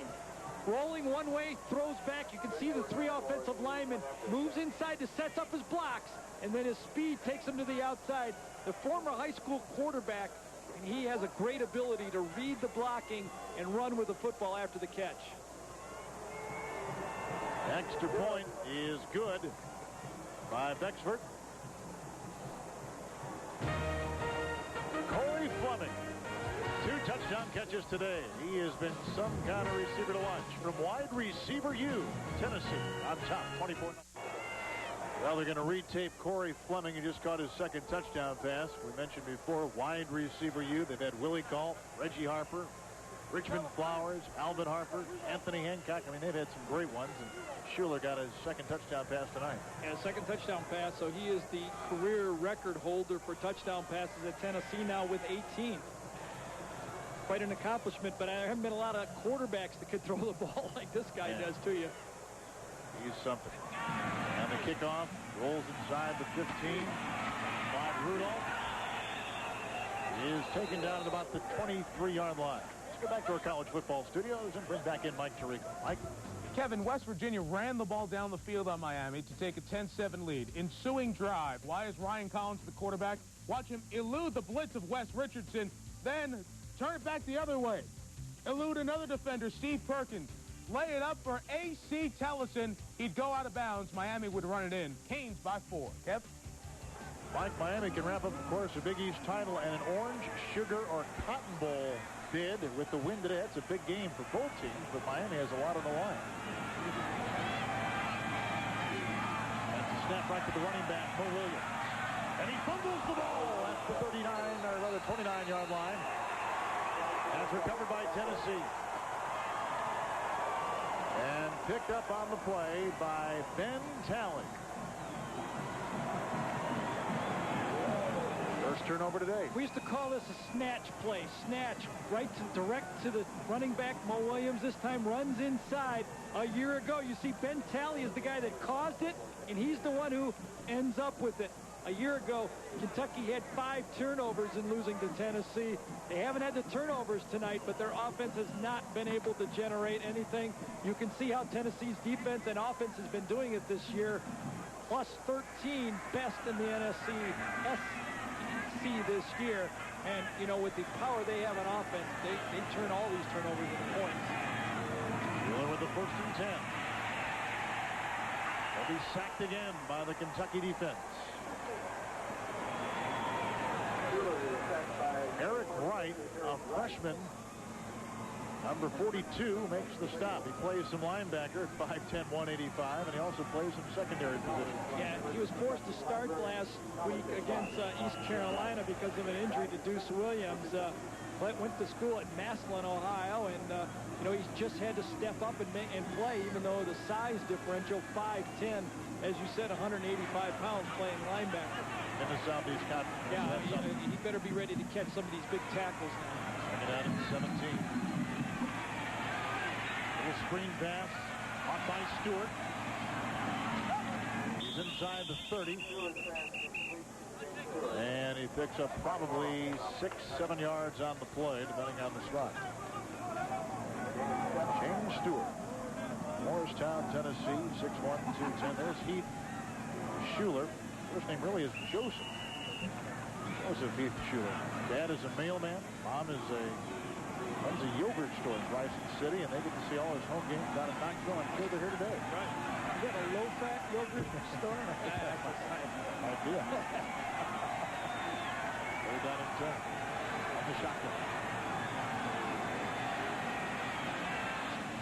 One pass. Low and caught. Oh, they're going to say he dropped it at the 15-yard line. And he almost picked on his wide receiver, Nilo Sylvan, down the middle. Mike Tirico, come on in. After a Wayne Cook to J.J. Stokes touchdown pitch and catch makes it 24-14, Rob Johnson brings the Trojans back down the field. The tight end, Bradford Banta. 3-point game. Bruins on top in the fourth. UCLA has won 7 of the last 8 meetings with those two teams. There's a field goal attempt now of 46 yards by Bexford. He's got the distance. Good. His second today. I don't know if you're going to see very many more balanced teams than this Tennessee offense has. Their special teams are also solid, and they put 3 more points on the board. Commonwealth Stadium, Lexington, Kentucky.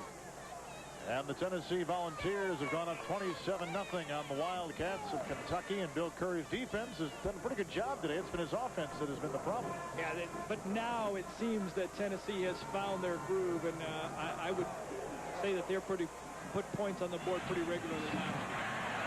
They return the ball by Rudolph. Look at this. They can't bring him down to the 50-yard line. A return of 38 yards. Tackle made by David Horn and Nilo Sylvan. Well, Rudolph on this one just got ahead of steam going, and he takes a tackle on the end of this play about 15, 20 yards after he gets tackled. Looks like he shoots through there very cleanly, gets ramped up, but never stops running. Looked like the Tennessee player was trying to rip loose the ball, and that's the reason he was able to go for those extra yards. Junior split end. Rudolph almost busted one. And it gives Kentucky the best beginning field position tonight. From midfield, 1st and 10.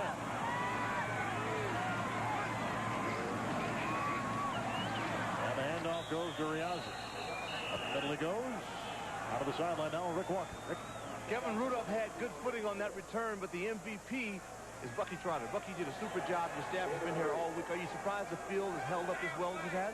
Well, yeah, because we had such a bad week as far as drying conditions, and we really wasn't sure until this afternoon when we thought that we would have pretty good conditions. You only got 3 hours sleep the past 72 hours. How about the whole crew?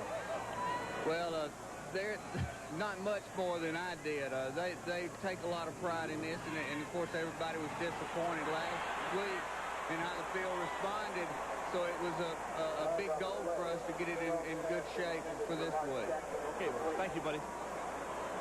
Thank you, Rick. Incomplete pass, trying to stretch out that defense. I see a flag thrown down about the 27-yard line. One for Mark Chapman with the coverage applied by Ronald Davis.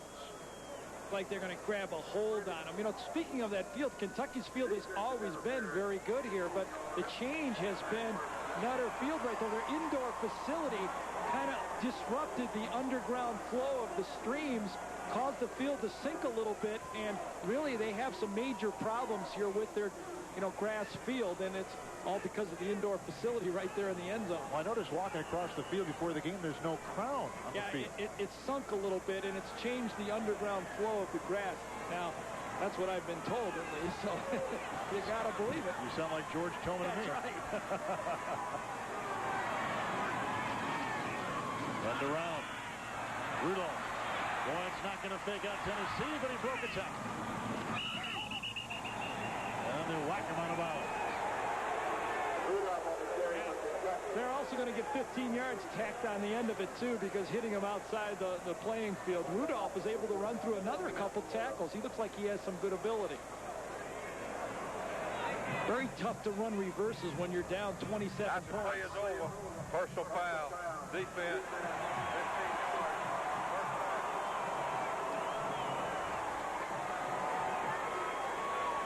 Well, it has been a while since this Kentucky team has beaten Tennessee back to 1984. Right at the end of the play, you'll see Rudolph go out of bounds. And actually, the player, I think it was Reggie Ingram, tried to stop, but I think he got pushed from behind by one of his own players also trying to stop. And it was an unfortunate but not intentional penalty. There's the middle linebacker, Ingram. Knocked him out. They have found yards today, Kentucky has.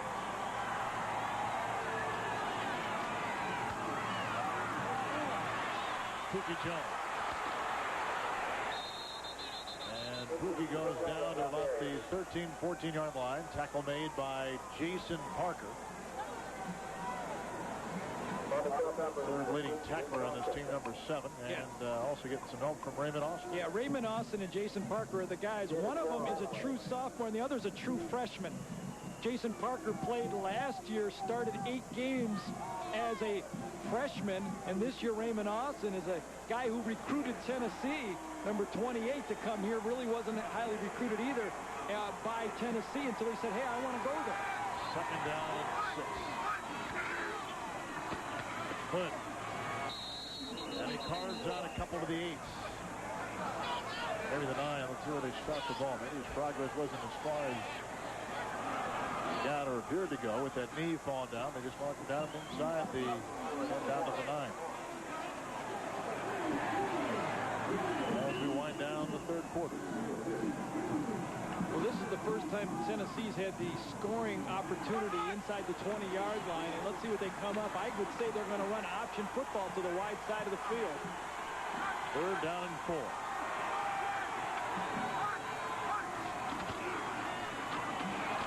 Oh, Williams. He's inside the 5. And close to a first down. Well, you can see why Bill Curry just eyes lit up when he talked about Mo Williams. Mo Williams came to Kentucky, a highly recruited football player, had a fumble earlier, but out of the eye this time they run isolation, and he spins and turns and gets upfield, runs through Jason Parker, and fights for the first down. Just a freshman. He's going to be around here for 3 more years. A true freshman, averaging close to 6 yards a carry against Tennessee tonight. He just hasn't had the space to really show what he can do, Kevin. He is the 3rd leading freshman running back in college football. And a good one. Mo Williams from Columbus, Georgia. Williams. Tackle made by Jason Parker. Rode him down like a rodeo cowboy. And the loss is back to about the 9-yard line.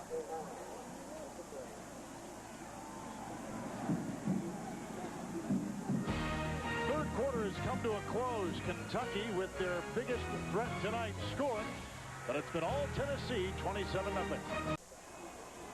Tennessee with a 27-0 lead as we start the fourth quarter. Commonwealth Stadium, Lexington, Kentucky. Kentucky is on a nice drive right now. Upcoming is the 7th play to Pookie Jones in the Wildcat offense. And he shifts into the gun.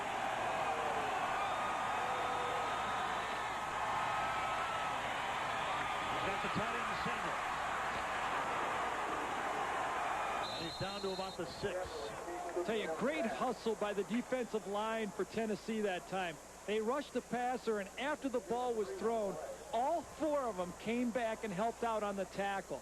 That's the type of effort that I know defensive coordinators love. Larry Marmie, the defensive coordinator for Tennessee, really has to be happy with the effort from his front 4 on that play.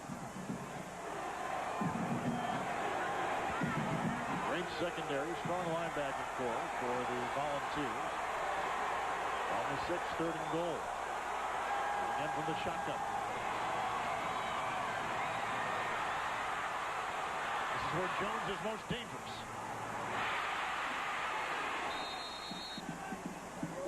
He did a heck of a job getting down to the 3-yard line. He really couldn't throw to anybody. There wasn't enough room to throw deep, so he had to keep scrambling, trying to make it into the end zone himself. Pookie has been hurt all year. This is as healthy as he's been all year, and having to scramble like that the rest of the game, he might not be healthy any longer. Left ankle, partial right shoulder dislocation, bruised ribs. He's had it all, and he has it right now. And he's had a great career here also. He's 2nd career total offense in Kentucky career, so, you know, he is a good quality quarterback. 4th and goal from the 3. Tennessee trying to preserve the shutout. Timeout, Jones. You saw something he didn't like. Well, yeah, it was the time clock. He just got down a little bit too long, and he had to take the timeout.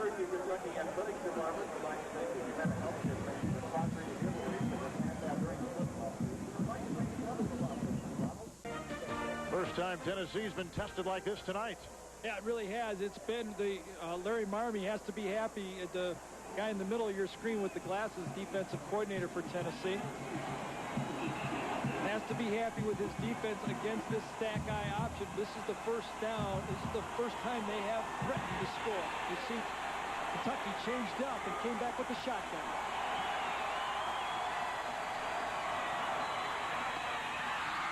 It's intercepted.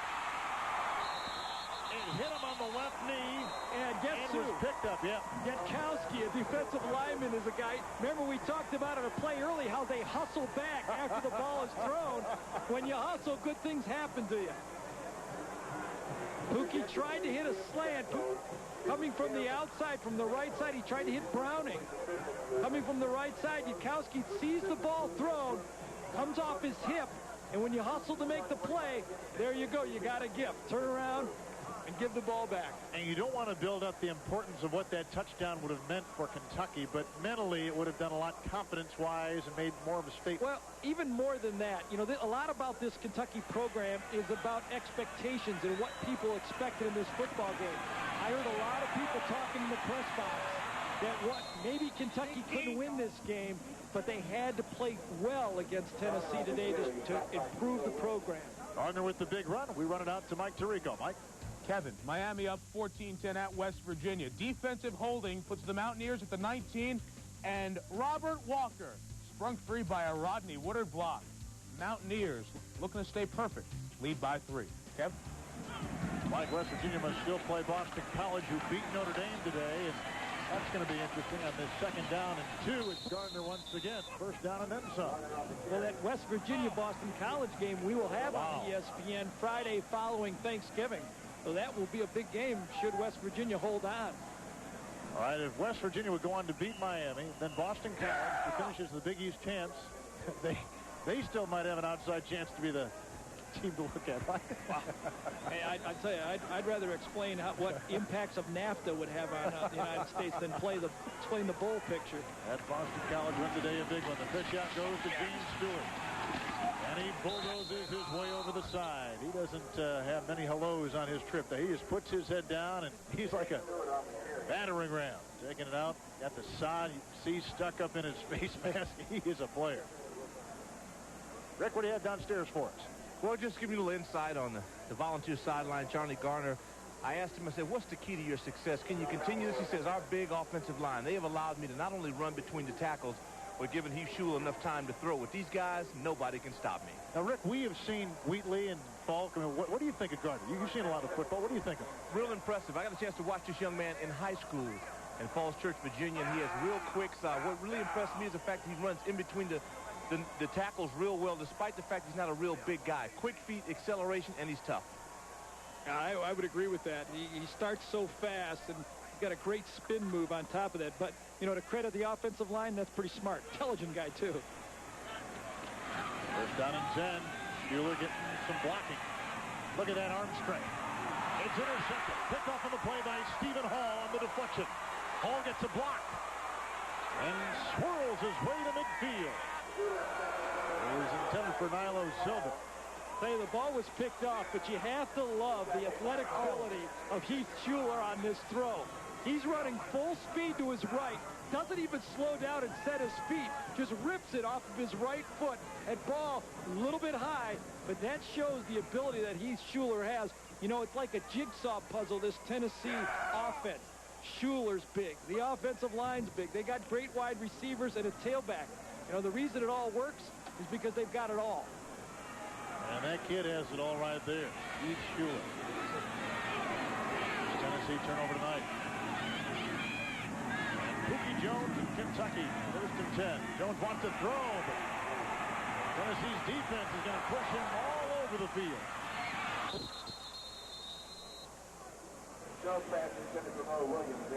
Pass was intended for running back Maurice Williams. Yeah, Nick Jester that time had him in his grasp, but Pookie Jones coming from the left side of the screen. You're going to see the fake of the option. Kind of wraps him up that time, number 45, but Pookie Jones is able to run away from him, kind of rips his number off. I didn't even know they sewed him on like that. Yeah, I thought they were part of the jersey. Well, one of the reasons why they sew that's number 16. You know who wore number 16 here in Kentucky? Right. Babe Pirelli, Vito Babe Pirelli. And George Blanda. And I'm sorry, George Blanda, too. Big number. Second down and 10. Pookie gets another block. It's back to the line of scrimmage.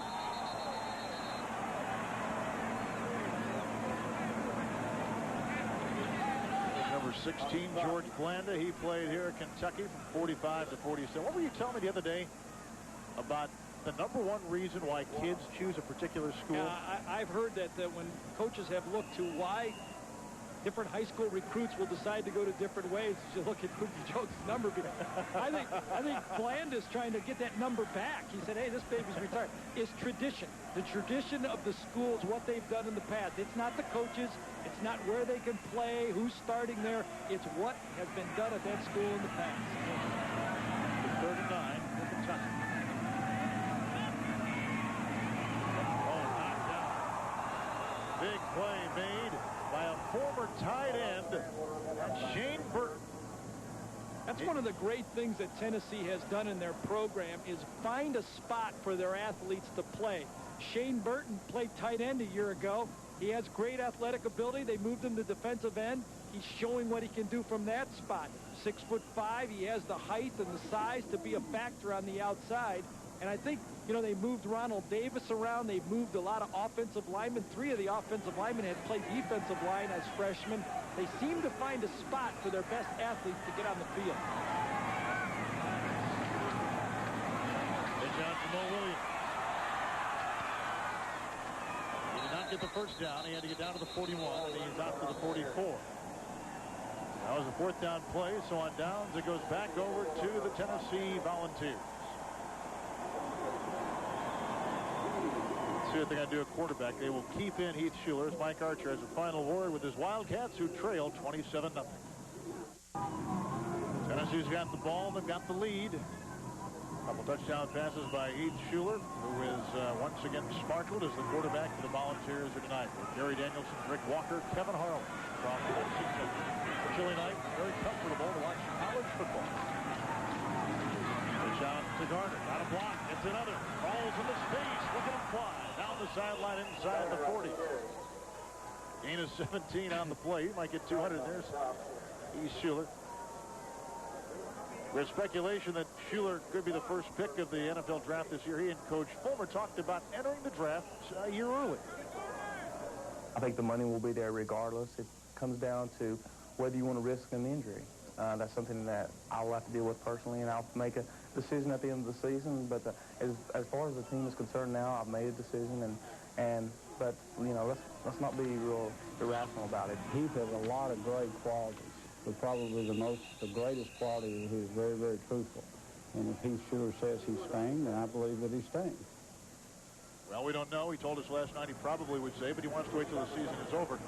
I guess the interesting thing is, why didn't they redshirt him as a freshman? Well, that's one of the things you have to look at. You know, he's a true junior right now. He played as a freshman, and if he was a redshirt sophomore right now, it'd be a lot tougher for him, I believe, to turn pro. Remember, his freshman year, he only threw 4 passes, 2 for 4. That's a big decision that was made his freshman year. We asked Coach Fulmer about it, and he said, Keith wanted to play. I had to get him in there. He just wanted to get on the football field. Speaking of getting on the football field, here's Stewart again. He gets another first down for Coach Fulmer. You know, I agree with Coach Fulmer, though, about Heath Schuler. I've spoken to a lot of athletes before, but the honesty that Heath Schuler answers your questions, I mean, there's really not a lot of thought behind his answers, and I don't mean that he's not being honest. He's just so honest. When you ask him a question, he just looks you in the eye and answers it so honestly, you really believe what he's saying. He's going to make his decision at the end of the year. It off in the flat, a little bit short.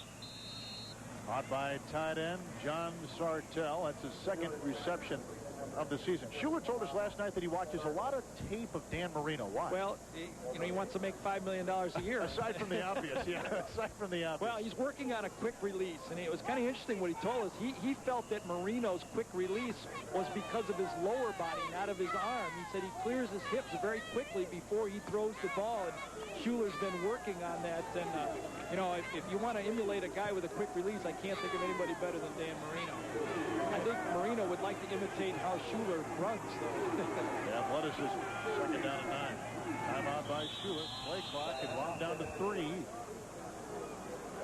And Schuler, great athlete that he is, has developed more and more into a quarterback, and he leads Tennessee over Kentucky tonight here on chilly nights in the Commonwealth. Now Volunteers, Gary, trying to hold on to this shutout over Kentucky.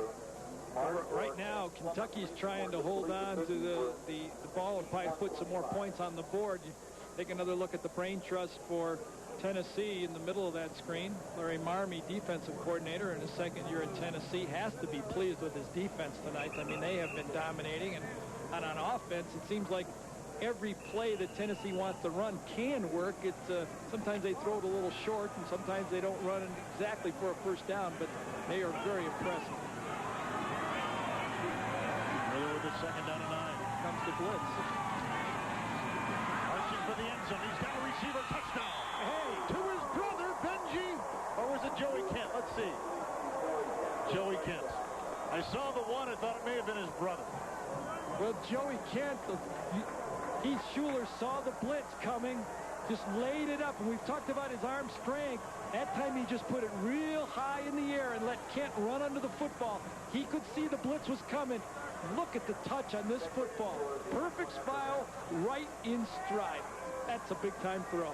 Big-time throw, and Kent makes his 3rd touchdown reception of the season. And Heath Schuler with another touchdown pass tonight.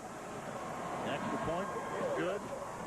Kent lassos, but that pass couldn't have been more perfect. No, he put so much air under it, and that's the thing. He did not throw it wide. He gave the receiver plenty of time to run under it. And we talked about his hips and releasing those hips. That's really the key to power and quickness, is to let him go. Turn those hips away, come up onto that front foot, throw it up, put plenty of air under it, and let the speed just take over from there, those receivers. Look how the nose of the football turns over and sinks right in there for a perfect throw. That's execution by an All-American quarterback. I know Charlie Ward's the big-time guy this year, but this player is as good as you'll ever see playing quarterback in college football. And we talked to him last night about who his idols were growing up in Bryson City with Montana. And he said, no, the guy I admired the most was a quarterback in North Carolina, a kid named Mark May, because May and some other people in the Charlotte area would run a quarterback camp all the time.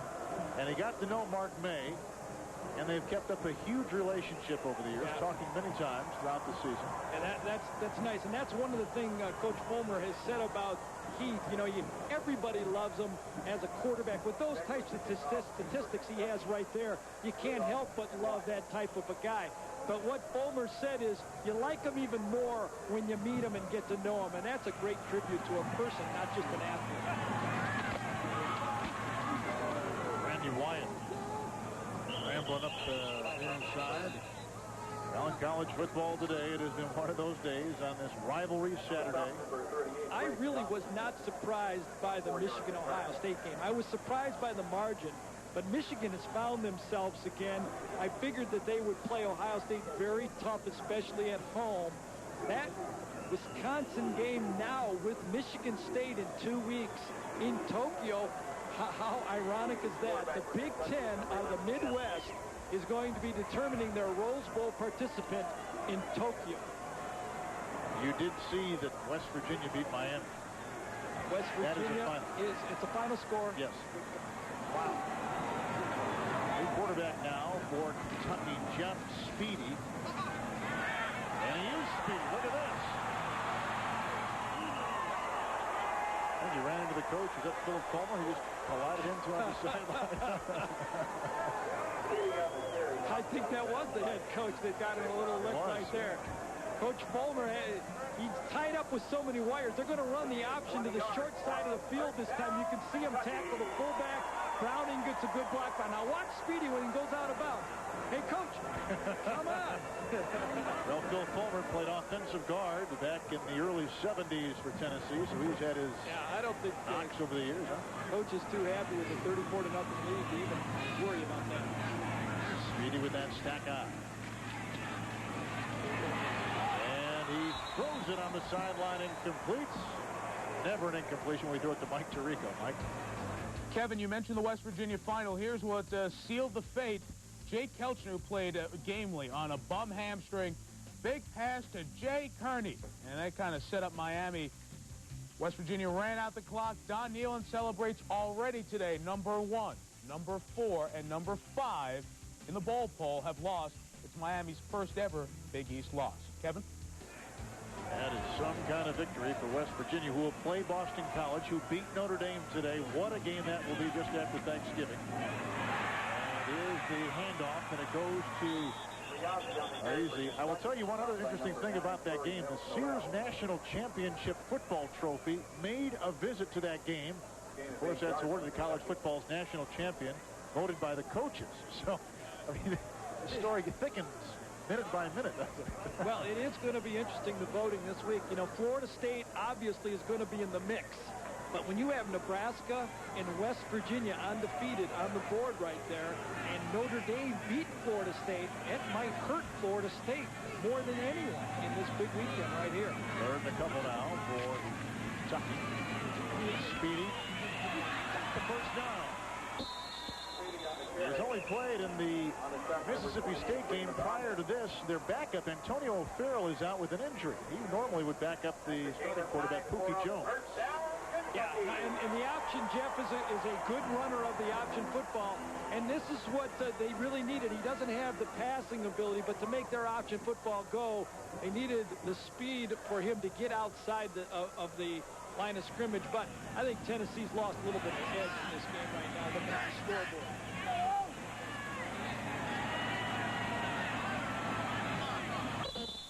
And a timeout on 1st and 10. Play clock was down to 5. There's Pookie Jones, a quarterback for Kentucky, who started tonight. Tennessee holding on to that shutout of the Kentucky offense, 34-0 Volunteers. Well, this is senior day here for the Kentucky Wildcats, and there's not a more honored senior on this ball club than Marty Moore, who has played 4 hard years here. He's led the Southeast Conference in tackles the last 2 seasons. And he's one of the best this conference has ever seen, the best maybe Kentucky has ever had on the team. Yeah, Bill Curry said, Marty Moore inspires me, and it's the type of football player he is, and a real tribute to his career here at Kentucky. 32 consecutive starts for Marty Moore. 1st and 10 for the Wildcats, who have gone scoreless today.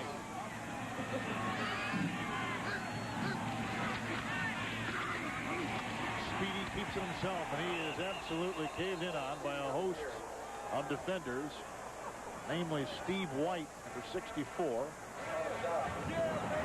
They are happy on the Tennessee sidelines because this could be win number 8. Are they going to the Florida Citrus Bowl, you think? Well, and that's where it looks like they're going to end up. I mean, it's possible that they could be meeting Ohio State. That would be a nice matchup in that game.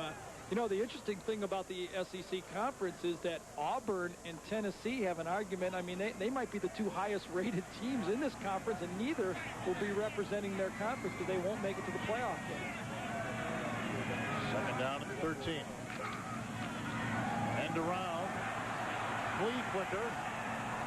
Mo Williams on the near side. He'll go back the other way. He's got blockers, and he's got room. What a block by Samuels. After all that, they pick up 4 yards. Let's go to Mike Tirico. Mike. Kevin, Southern Cal down 6. 3rd and goal. They haven't run the ball all day. Rob Johnson to pass. Intercepted. Marvin Goodwin. UCLA wins by 6 for the first time in 7 years. The Bruins go to the Rose Bowl. Pac-10 champs. UCLA has now won 8 of the last 9 battles with that team. Say, Lee Corso just made a big jump out of his seat with that interception since he already put UCLA in the Rose Bowl a week ago. I'll have to get Rick Walker's thoughts here just a second on UCLA. 39 now for Kentucky from the gun. Speedy.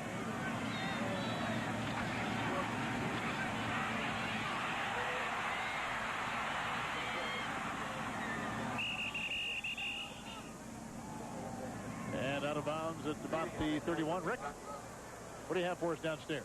Well, tickled to death that the UCLA Bruins will make it back to the Rose Bowl, as you mentioned. Also, you know, in the National Football League, when a running back picks up 1,000 yards, he usually takes his offensive lineman out and buys him Rolexes. So I went to Charlie Gardner. I said, hey, guy, what are you going to do for your offensive line? He said he was going to take him to the Copper Cellar, an exclusive restaurant in Knoxville, and he said I'll spare no expenses. I like it. Where are you going to take me and Gary after the game? Oh, yeah, Taco Bell. Right, okay. We're down at 2. Went to the running back. And it went to Randy Wyatt, and he picks up the first down inside the 29-yard line. Like we said on this rivalry Saturday, a lot of bowl pictures either got more clear or more cloudy. I don't know in some of these cases. Well, right now, it's going to be Alabama versus Florida for the Sugar Bowl because that's who the 2 teams are going to play in the playoff game for the SEC. And Florida Citrus, I mean, they can take the SEC runner or the top-ranked SEC team, and that's where Tennessee, putting the points up in this game, really comes through. And now it opens up for either West Virginia or Wisconsin or Ohio State as the possible opponent in that game. Well, they brought the chains out to see if Kentucky had gotten the first down. They were literally less than an inch shy, and that was a 4th down play. So the defense comes back out for the Wildcats, and Tennessee's offense is out there, and Tennessee's got a brand new quarterback, Jerry Colquitt. Schuler's had a good day throwing touchdown passes, 3 of them. Here's Colquitt, who could probably start for a lot of teams in this conference. Well, he hung around. You know, he and Heath Schuler battled for that job, and he had to decide whether he was going to stay, and he stuck it out and figured maybe I'll get a chance if Schuler leaves, and, you know, it's a pretty good place to play for. He wants a receiver on the near side. He's got him, and he's gone. Joey Kent, his 2nd touchdown catch today. 70 yards.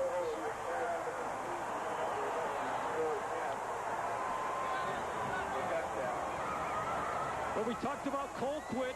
He was waiting for his opportunity. Former quarterback for Tennessee, Steve Matthews, left, now plays for Memphis State. Colquitt stays. He said, hey, I got a lot of receivers here. I'll get my chance and show when I can do it. This time he takes it to the freshman, Joey Kent. Same play that they ran last time when Heath Schuler hit him open. Joey Kent, 2 touchdowns on the same fade pass. Wide receiver U is alive and kicking, huh? Quarterback U and offensive line U and tailback U today. Well, Tennessee's back to their average, 41 points. Huh? Well, they have just so many weapons on this football team. In Kentucky, they were afraid of matching up with their wide receivers, and they were right. That is their weakness in the secondary. They don't have enough speed. 41-0 Tennessee. Clock down to 4.5 minutes remaining for Coach Bill Curry and his Wildcats, who have had a very good season. They've won their 6 games, in all likelihood headed to the Peach Bowl, but they have taken this program from literally nothing and built it up to now a bowl contending team. You'll see Mike Archer right there. That's defensive coordinator. We looked at Bill Curry the first, and Mike Archer said he had to have patience with this football team. This was a beaten down defense. He's talking right there to his secondary player, Van Hiles, the freshman, a true freshman who was matched up. Mike Archer talked about Van Hiles to us yesterday. He said he's going to be a great football player. He just doesn't have enough experience right now. But he said throughout our whole team, I'd have to have patience. Bill Curry, you can see him right there. We talked about his bowl record. He's got 6 wins. They're going to be going to the Peach Bowl. He still should be proud of where he's got the football team. It's just the expectations of a game like this. Could he keep it close? He's not been able to keep it close tonight. Kickoff by Tennessee, leading 41-0. And it goes to Clyde Rudolph. And he takes it up the sideline. Residents in College Football Scoreboard show immediately following this game, then CFA Primetime. Mike Tirico and the fellas back in our studios. And after that, Ron Franklin, Mike Gottfried, Adrian Karsten. North Carolina State against number 2 Florida State. Florida State needs to win big to remain in the national championship hunt, but today they really got some breaks from all over college football. Well, I don't know, Kevin. I think it's just the opposite. I think the big loser in today's upset is going to be Florida State, because it's going to be very hard for the voters to put Florida State in front of Notre Dame. Because you're going to have to drop Notre Dame, and how do you put Florida State ahead of Notre Dame in the rankings? I couldn't do it. On the near side, dropped at about the 44 of Tennessee. Incomplete pass. Coverage applied on the near side by the freshman Raymond Austin on the pass. Speedy, who's your number 1? Oh, I think there's no doubt right now you have to put Nebraska number 1 in college football. I mean, they're going to leapfrog a few people, and I think you're going to see West Virginia leapfrog some people up there. And, you know, as I said, Notre Dame may drop down to 3rd, and I see Florida State dropping all the way down to 4th, maybe 5th, because you're going to have to put, you know, West Virginia in the mix. Second down and 10.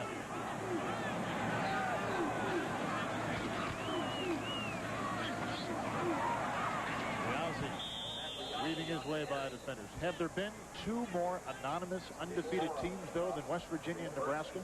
Well, you know, Nebraska in the Big 8, I mean, they always kind of sneak up on you. They had some tough games early in the year, and they were edged it out. I think their win over UCLA early in the year really stands up now. People are going to have to take attention to it. They're really, if they win one more game, they're going to be playing for the national championship, but they still have to beat Oklahoma. And on the 3rd and 3, Speedy picks it up as he takes it up near the 35-yard line for the Kentucky Wildcats. We've told you that Kentucky is rebuilding. They've come off 2 outstanding recruiting classes. Bill Curry told us someday if they keep recruiting like this, they may be up in a top 20 position sometime. Well, everything's here. The facilities are magnificent. You know, the academic community here is behind the football program. He told me Rick Pitino was behind the football program, unlike in the past, and he believes that everything is here to turn the program around. Nailed by Raymond Austin. Raymond from Lawson, Oklahoma.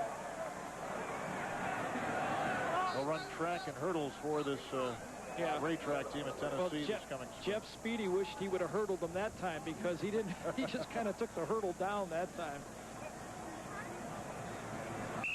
Loss on the play of about 7. Second down and 17. This old place is clearing out pretty good here. Lexington tonight.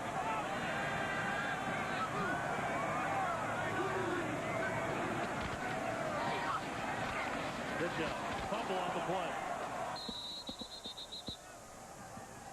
Kentucky jump back on the ball. They've got it. Run outside to Donnell Gordon, a freshman from Pee Wee Valley, Kentucky. And let's go downstairs to Rick One. Rick. Well, guys, you know by this 41-0 score that Tennessee wins the battle for the beer battle. But there's another trophy up for grabs. This is the battle for blood. Both schools, Tennessee and Kentucky, competed in donating pints of blood. And Kentucky won that 2,700 pints of blood for Kentucky, 2,300 for Tennessee. And let's face it, there are no losers with scores like that. Good story. Third down. Might have donated a few more tonight during this game, though. Knocked down, almost intercepted. Almost picked off by that rangy left defensive end, Shane Burton. Yeah, and he's got good hands because he played tight end as a true freshman. Number 84, right side right there, gives a little arm under, pushes one way, goes the other, and then jumps. Times it out perfectly. Now watch him go for the ball. They wouldn't throw it to me on offense, and I can't reach it on defense. Penalty on the play was declined by Tennessee. The important thing for Kentucky in this game, keeping it close, was Bill Curry then could say, look, we played Tennessee close. We're just a couple players away. Son, you're the guy that can take us those 1 touchdown, 10 points away from Tennessee. You get knocked out 41-0. Can't use that argument. Coveted beer barrel, 4th and 20. Double pass. Donnell Gordon. And he gets it out to about the 32, 33-yard line. Well, they'll take that back to Knoxville tonight. They started awarding that thing back in 1925, the old beer barrel, when Wildcat booster groups began the tradition. Barrel painted, the orange, white, and blue, as you see, listing scores from each game. Last week, what we had? We had the old brown jug. The brown jug. You know, I like that. The Big Ten plays for water jugs. And down here in the Southeastern Conference, they got the bourbon barrel and the beer barrel. They, love it, yeah. You know, they got a lot more fun down here in the Southeast Conference.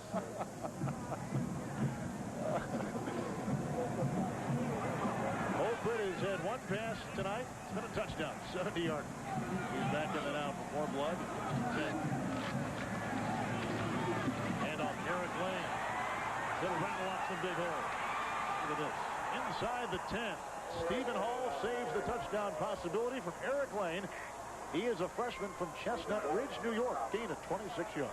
Well, they don't have anybody else to put in. They just keep putting in. No matter who they dial tonight, the plays work. And, you know, Tennessee, their largest margin of victory over a Kentucky football team, as you look at Bill Curry encouraging his players not to give up, not to stop. 46-0 in 1938, the year they went on to win the national championship. Their coach, Coach Name. Famous Coach Name. Definitely. Goal. Good block for Lane. Touchdown. Tennessee. His first touchdown of the season.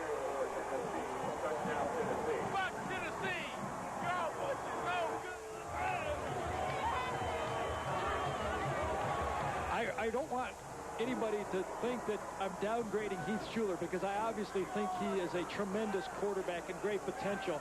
But I don't know if Heath Shuler was playing quarterback or Heath Barr was playing quarterback. This football team is loaded, and running the ball and throwing the ball is really a joy to play quarterback for this team. Well, we both mentioned it. They have an NFL-type offensive line. 4, maybe 5 will be going to the pros. The time they have given the quarterback, the holes they have opened up for running backs like Lane have just been absolutely tremendous. Yeah, over 500 yards total offense in this game, and they've done it any way they wanted. Fades, traps, draws, passes, throwback screens. They've run the table. Now, when you talk about the top quarterbacks in college football, we've had one tonight. Heath Shuler talked about him. Charlie Ward. Perry Klein, he's an interesting guy. Number 3 from CW Post. Transfer from Cal, and Steve McNair. You know, this is Mel Kiper's guys, by the way. Right. You know, I mean, he had the scouting report on Charlie Gardner, though, so you got to go with Mel Kiper. He's right more often than he is wrong. And Glenn Foley is really coming on strong. And with today's big upset, you really have to take into account his abilities. Notre Dame upset in South Bend. Michigan shuts out Ohio State. West Virginia beats Miami of Florida and Morgantown. There's Shuler. He said he wanted to end this season with the touchdown pass to his brother. Now, we got excited on the long touchdown pass here to Joey Kent, thinking it might have been Benji. We saw the one, but it was Joey Kent. But he thought that would be the highlight of his season. It really, you really can't help but think that. I mean, he probably worked out all summer with them. One of the things when we look at the kickoff return for Kentucky, one of the things that the scouting report he gave on Benji Shuler when he was being recruited, they asked how fast he was, and when he said, well, he beat me in the 40, coaches said that's good enough. Well, it was a day to remember in college football, and Residents in College Football Scoreboard show is upcoming with the gang back in our college football studio. This is the place for all the highlights, all the inside information, and you know the debate will be ranging on from who's number 1 to who should go to the bowls to who shouldn't be going on. Benji Shuler, we're just talking about him, younger brother of Eden.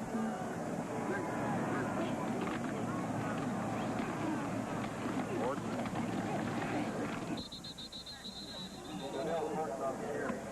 And we're down now to about 40 seconds remaining. There's Benji Shuler. He was, Keith was kind of bragging on him last night, said he was all conference in 4 sports, and It still hasn't got a touchdown pass to him. That's the only thing he wanted to do. He was really excited about having him start tonight. He did start the game as the third wide receiver. And did catch a pass from his brother. The only guy throwing when he was in there, so he had to catch it. That would be great fun. Throwing to your little brother. Second down and 6. Gordon. He gets the first down, and that should be it from Lexington tonight.